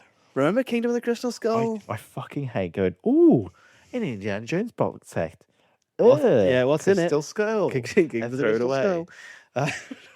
No one deserves this. I met someone that said that that's their favourite one. Fucking hell. Yeah. They said, oh, yeah, I really enjoyed that one. Part time. How many takes they did? The worst thing is they had one that was perfect, and then But it was out of Lucas came focus. along, But it was out of focus. and Lucas came along and went, no, that's just a bit wrong. Part time. Looks like you brought a knife to a gunfight. And then they walk outside, and then it's, hit this kid. There's a jock from my class, hit this kid. But what I mean, if you're going to watch an Indiana Jones film, would you watch Crystal Skull or the new one that I can't even remember the fucking name of? Dial of Destiny. Yeah, where they go back to Rome and apparently inspire the Pythagoras. Romans Pythagoras, isn't it? with Nazis. Isn't that what? Yeah, I've the seen reference it. I've seen it. I'm going to say this right now. The first half an hour of Dial of Destiny, where they've de-aged Harrison Ford, is phenomenal. I love it. Because they were bringing back old. It was, yeah. It's India against the Nazis, and the de-aging. I'm the de-aging process looks really good. Yeah, like it does look really, really good. There are elements to it where you're like, I can see that's not Harrison Ford. Yeah. No, I tell her like it is Harrison Ford. Yeah, he is doing it, but there's bits where he beats he punches a guy in the car, drags the car out, and then he has to drive these two Nazi officers while he's trying to chase the plane. Yeah. It's very, very Last Crusade-y. Yeah, there's this really, really somber moment at that scene where in the end where he's in Rome because he's like, leave me here. Yeah, I think he's been injured. I think he's been shot or something, and he's like, please leave me here. Yeah, and it's like, that's quite a nice little moment. If you're going to kill off probably one of the most famous, he doesn't die, movie heroes of all time, yeah.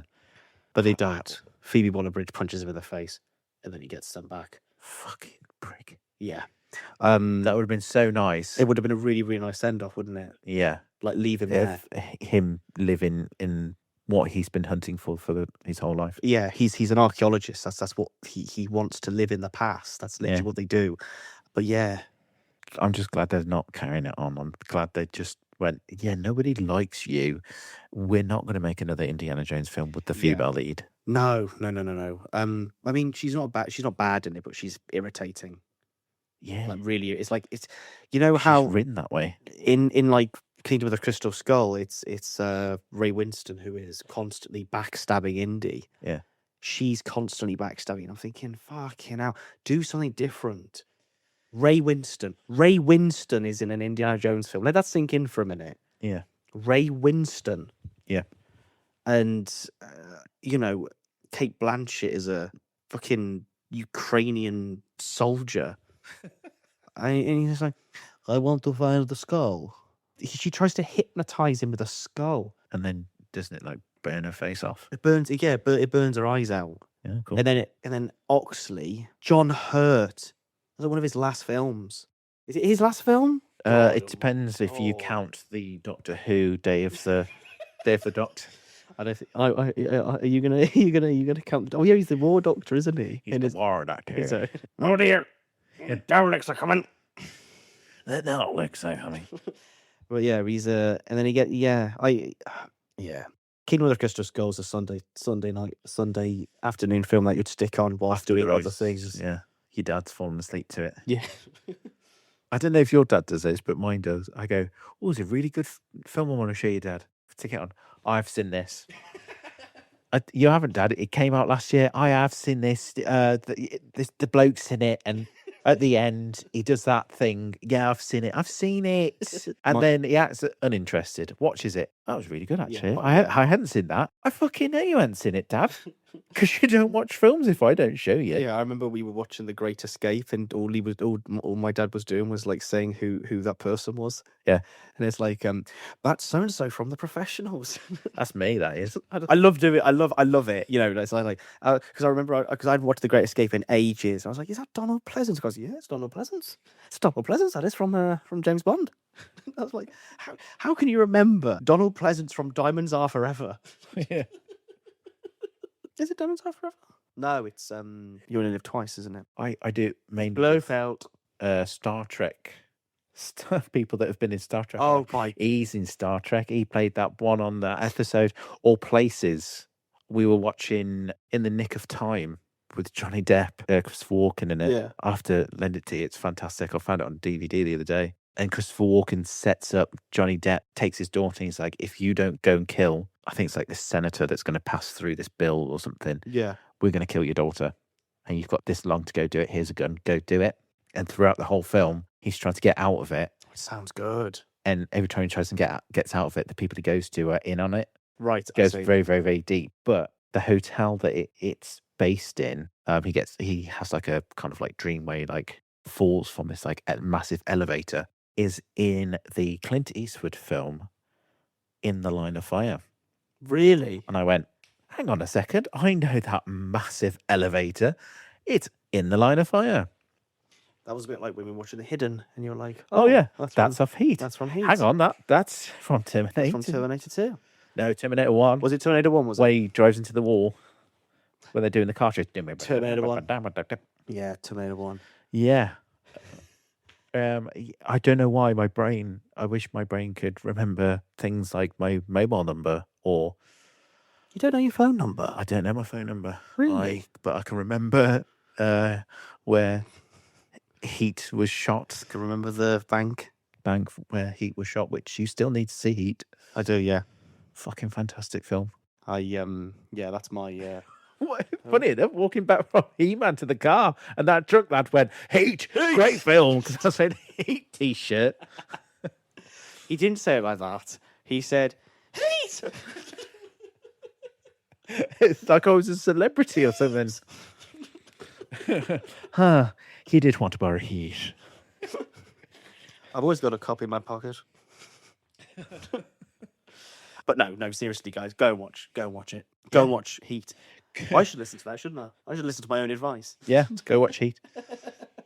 Go watch The Dial of Death. Go watch King of the Crystal Skull and come back and say that it's better than Raiders and Temple of Doom. Go on, I dare you. Go on. Watch with the director's commentary. Steven Spielberg and George Lucas.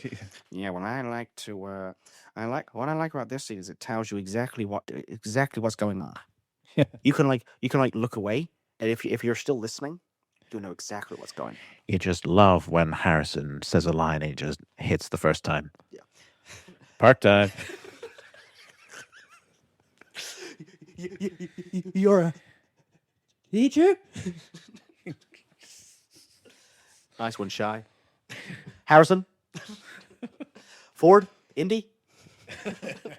I still think my favourite thing about Harrison Ford is when he goes on to accept that award, a Lifetime Achievement Award, and he's got this massive beard, he's got these earrings in, and like he's got his tie's undone, so he's like got his top on undone, and then the Indiana Jones theme's playing, and he goes, "That damn music follows me everywhere."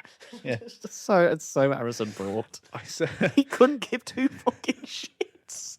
I saw a Reddit post or something like that, and it was somebody's mom never watched Star Wars, and then watched it with her years later. And went, oh god, that's the guy that used to sell me weed. It's Harrison Ford. That's why he's in the cantina. Yeah. So what is it? Scum and Villainy. Yeah. Well, I watched an interview with him, and he said that he always went into auditions and stuff not caring. He said all these guys used to walk in and try and suck up to these directors, and they're not remembered because they suck up to him. Yeah. He used to walk in and barely talk about the film because he talked about like carpentry and what he's got on going on next and stuff like that. And because of that, because he was so charismatic, he used to get the fucking roles. Yeah. Just because he had something else going on. He said it wasn't make or break if I got that role. Yeah. And I think it was confidence, and obviously they go, oh, that guy's got confidence. Potential, yeah. And it just shows, don't give a fuck, and you get a lot more out of life, I think. Just go with the flow. Yeah. Take every day as it comes. Yeah. And, grass is green on the other side. Watch A Crystal Skull. Yeah. Who gives a fuck? Yeah. Make it your most favourite film. Fuck someone off like somebody did to me. What? Yeah, so my favourite Indiana Jones film is not just Indiana Jones film, just your favourite film. What really irks me, and this is so fucking pretentious, when people say it's Indiana Jones and the Raiders of the Lost Ark. The first one. Yeah, it's Raiders of the Lost Ark. Well, technically, it's not even the first one, is it? I like Temple of Doom. You like Temple of Doom. I know you like Temple of Doom. I like Temple the of Doom feel. is the first one, isn't it? Chronologically thinking Yeah. about it, I like the feel of it. I like how dark it gets. it's horrible, isn't it? It's like what I really like about Temple of Doom is you try and pitch it to someone now, and then Yeah. like it can be a little bit. What? You've got a problem with the massive brown face? It can be a bit problematic. I like that though. It has that feeling of when the world was magical and unknown. Yeah, and sort of like Yeah. it was scary Yeah. because it was unknown. Yeah. Also, it has the best fucking line in the entire series. Kalima. Did he wake up? We are going to die. Okie dokie, Dr. Jones. Goodbye, Dr. Jones. You'll go to see Gallium. No, what is it? You'll go to see Kali. Raises the machete in hell.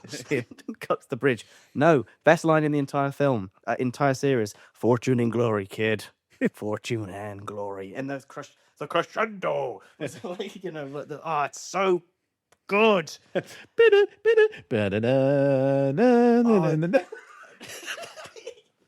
Death Star. Oh shit, on Phil. Changed.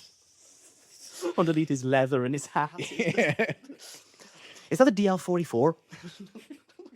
Oh dear. But yeah, no, I go watch He-Man. Yeah.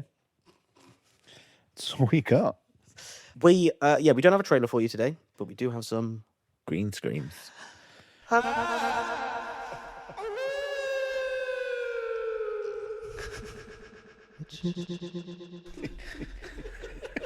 Super echo, all of that. Yeah. Oh my god. And that. And that. Not this, though. Oh, no, go on. Give it a go. See what it sounds like. Copy it and then paste it. Copy it and then. Dun-dun. Could you do me a favour? When I said Robbie, we're talking about He-Man. Can you take where I said Kevin and put it over the top? And I don't care if it sounds cut. But when people get to this part, they'll be like, "Oh, now it makes sense." Why did it sound like he was talking and go, Kevin? Have you seen that Whoopi Magic Monday? You know, the Magic the Gathering channel. Have you seen that one where they do the it's called Mulligans, isn't it? The tavern that he plays Magic in. Yeah. They do if you don't know what we're on about, tune out. They play a game of Commander with cards that you can have more than one in. Yeah. More than one card. They get bored of saying the cards the exact same, like the same thing again and again. I'm going to tap 2 for this, and Whoopi says, "Right, hang on a second. Let me look directly into the camera." And he'd say what I'm going to do, and I just want you to put that after every single time I do it. He says, I'm going to tap 2 for a heir apparent. And then there's this one bit where he's like moving frantically, like back and forth. He said, I'm going to do it. I'm going to do it. I'm going to do it. I'm going to tap 2 for a heir apparent. See, I did it. I did it. It doesn't line up again at all. Well, that's what I'm going for. Please, can we have those vibes? But yeah, green screams. Oh God, I'm gonna have to delve from my brain for one that I've seen recently. Oh fuck! I guess it's gonna have to be Charles Dance in The Golden Child. That was, I mean, it's a really cool effect, like that kind of hell around him when he's sat cross-legged. Yeah. But you can see it like cut out around him. It's that, you know, You can see mid to that late it's- You can see that it's Actually, I've got another one, but it's not a hang film. on. We haven't discussed that. All right, carry on. You know, we were talking about like weird cutting out of like in like old 80s films where it's like perfect. Like you can see the black surround. It's like that, isn't it? Yeah, yeah. It's like the colour doesn't match No, at all. but when it zooms out and then it turns to a little plastic Charles Dance, then it looks really Then cool. it looks big, but it's practical, isn't it? Actually, I'm going to go for The Office, the later episodes where they just put Michael on a green screen outside the office, the main office. and the office is on a slant, isn't it? Like the building's Yeah. slanted and he's not. Yeah, Yeah. they do it so many times Yeah, and they it do. looks terrible. Yeah. Obviously, to cut the budget of the show that's wildly successful Being in its on later location. series, In on location. which makes no sense because in the earlier seasons, they do everything on On location. location, Yeah. and then suddenly it's just, oh, fuck it. Yeah. Fuck it. green screen it. Yeah. It's cheaper. But it is as well. Looks dog shit, doesn't it? Yeah. It's only a small scene. Don't put it in then. Yeah, if it has no relevance to the show at all, if it doesn't need to be in there, like you got to remember these are half-hour episodes with adverts. You know, it needs to be bang, bang, bang. Comedy is all about timing. Yeah. You know, I mean, you just have him up against a brick wall with Dunder Mifflin office thing or just behind him. like the little corner of the sign in it. Yeah. You can just carry that around with you. Yeah. Yeah. How hard's that? It feels like, we've got to add some dialogue in, get Steve back in. Yeah. But again, I think a white wall with a plaque would have been better. Yeah. Or walking down a street Yeah. I don't think anyone would have. with his sunglasses on. You got some visual humor there as well. I think it's because the early seasons they could get away with like the guerrilla filming, and then later on they couldn't just walk down the street because everyone would be like, "Hey, Steve!" Yeah. Also, as well, the cameras would have got bigger because they would have made it back. They would have done it in HD as well, wouldn't they? Yeah. My green screen is every single, mainly the ending creature from The Thing 2011. You watched that video where I sent it to you? Yeah. Mad, isn't it? It's fucking horrible. Yeah. The fact that they made it, Yeah. and they were just like, nah, we'll CGI it. Best of it is about that. The production team who did all the special effects and the practical effects, who were there on set Yep. doing these practical effects, didn't know that was going to be the case until the day before the premiere, where the director came over to them and said, could we have a little private screening? Yeah. It's how you. How can you fuck over a group of Yeah. really Not just talented fuck over, people? just fuck off. I mean, how you. That's proper suit activity. Yeah, That is. and I also just want to say this: the production company, the effects company that did the special effects for the 2011 Thing, the prequel to the Thing, the masterpiece by John Carpenter, my favorite film. They are the same special effects team that did Alien 3.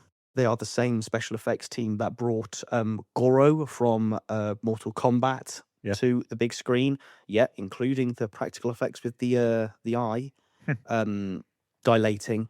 He is basically this master of effects. He did like the is it the cow alien, the cowburster from Alien 3. He did that. And they just absolutely shit on the effects of the Thing. I mean, Yeah. don't get me wrong. That film doesn't need a remake. And there are some practical effects in that film, but the end, I can't remember what the guy's name is. He's the scientist at the end. He's basically this, like, we were talking about From Beyond last episode. Not last week, bloody hell. Time goes very slowly here. But like, he's like this like thing on this, like this big tentacle with a face, and it just, it just looks. It looks like the gaping dragon from Dark Souls. Oh my god, it does, doesn't it? Yeah. It really does. Yeah. Same look about it as well. Actually, same quality, I would say. Yeah. I think they came out around the same time, 2011. 2011, yeah. Thing came out. Well, the second one did. But the Thing's a prequel, isn't it? It's what happened to the Norwegian base. I also love in that film the fact that they go like he there's this bit where the axe gets smacked into the wall, and it's like, oh, just take it again. It's clearly effective. Yeah. And then Mary Elizabeth Winstead's character's like, no, leave it there. What? Why? And then he's like, oh, because it's in the first one, isn't it? But yeah, my big is every single practical effect that was destroyed because it was cheaper. Yep. And it What a looked shame. dog shit. I think they were probably trying to do Jurassic Park, make it look timeless. Do you know what I mean? I mean, Blend in the two. Yeah, they wanted to blend the two. That was the original, because like the original rigs were like there was a person behind the thing, and like you could literally see the people. But like it's the invisible CGI, isn't it? Yeah. It just didn't work. Yeah. Sad. It is sad. Very sad. And on another sad note, I think that's the end of another episode. Oh, I thought you were going to tell me that we have to watch Crystal Skull now. I've actually got it lined up. Dun, dun, dun, dun, dun. Dun, dun, dun, dun. Ray Winston? Yeah, Ray Winston's in this. How does it open? I tell you how it opens. I can tell you exactly how it opens. The Paramount Mountain, because like you know how the Paramount Mountain, like It's a golfer. it's a gopher, isn't it? And then a car drives over it, listen to Alphys. And then these kids in a hot rod have a chase with these Russians posing as US soldiers. And then we go into the big Area 51 bit where we see the Ark of the Covenant. Oh, that's stashed away, Yeah. just in case we need it. Just in case we need it again. Yeah, and then they find this alien. It's magnetic. It is crazy. Magnetic aliens. You've got the thing that holds the words of God stashed away in a base. In a military base with a load of other artifacts. Yeah. Weird, isn't it? It is. Makes you wonder if that's real. What, the Ark of the Covenant being... This is where we turn to a conspiracy theory podcast. Well, I've actually got some files that I got from... Your mate Steve. Yeah, my mate Steve. He gave me these files. He could only listen to the first couple, though. Oh, no! Instead of pregnant women, it goes after people. The magnetic aliens. That's what it is. The Crystal Skull. He's a magnetic alien. Is it? He's a magnetic alien.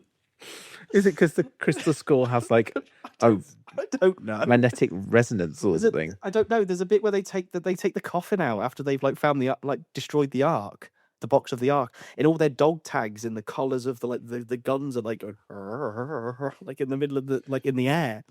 The alien is magnetic. Fucking hell. You just know Spielberg went like, how can we make this more interesting? And then George is like, Magnets. People love magnets. Magnets are pretty weird. I've been listening to Insane Clown Posse too much. Magnets, how do they work? First they get the blue end. Then they get the red end. That's like Homer doing Scarface with the sugar.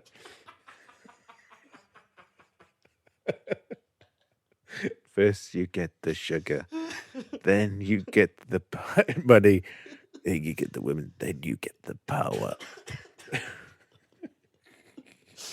Shot from a low angle. But yeah, so we're going to go and watch Kingdom of the Crystal Skull. Yep. And some dickhead's favourite film. Good job I can't remember who told me. I've erased that from my memory. It's going to be on here now. Yeah. Permanently. Every now and then I'm just going to go, remember that guy? Remember that guy? I think it was a woman. Remember that woman? Not the heat, man. Heat! Clicking at your face. Hey, I like that film. You could just tell that his dad showed him that, right? And all his he might go, do you want to watch Heat? And they're all like, no, it's a fucking old film. Don't want to watch a fucking old film. My favourite's Pulp Fiction. Oh, fucking hell. No, mine's Heat. Heat! Heat! We're taking the piss. You love it. I do love Heat. But not Pulp Fiction. No, I'm not doing GCSE film. So Tarantino borrowed. He basically copied. Yeah. Mr. Feet himself. God. It's cool because I watch all these films, okay? And I'm giving people an education, all right? You don't want to go to school. You want to actually go out there and film it. Buy yourself a cheap film and camera, okay? And you go out with a couple of friends, a couple $100, and you go make a fucking film. I made mine on like a shoestring budget.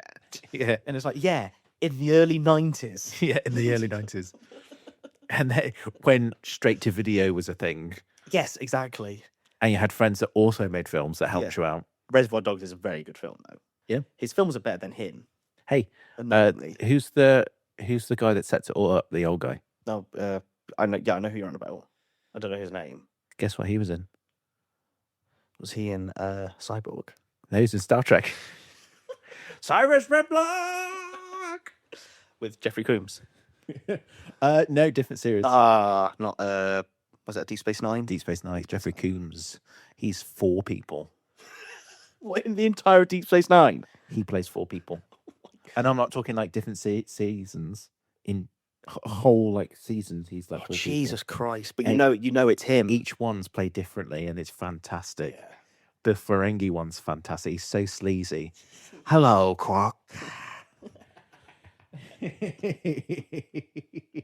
Oh dear.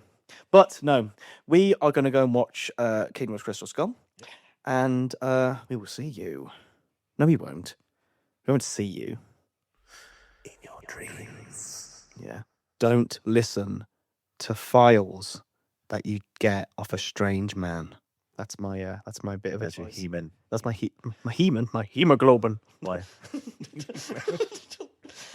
Watch that still. No, My that's- bit of advice Yeah, go is wash behind your foreskin.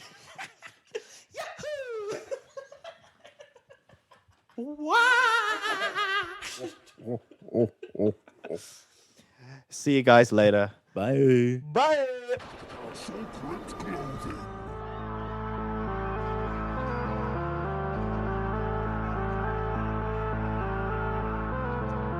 Thank you for listening to Cemetery Screening. A huge thank you to everyone who helps bring this show to life.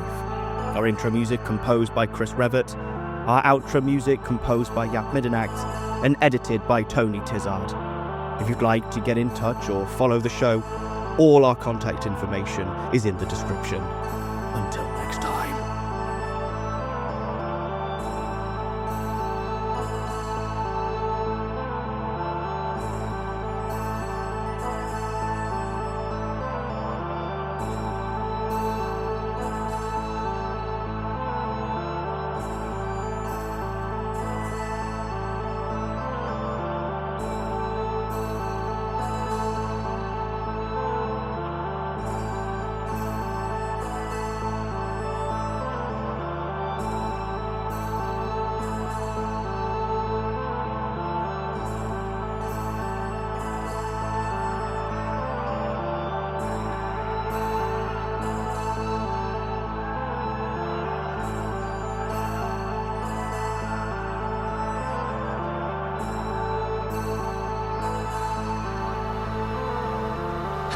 Sacred clothing.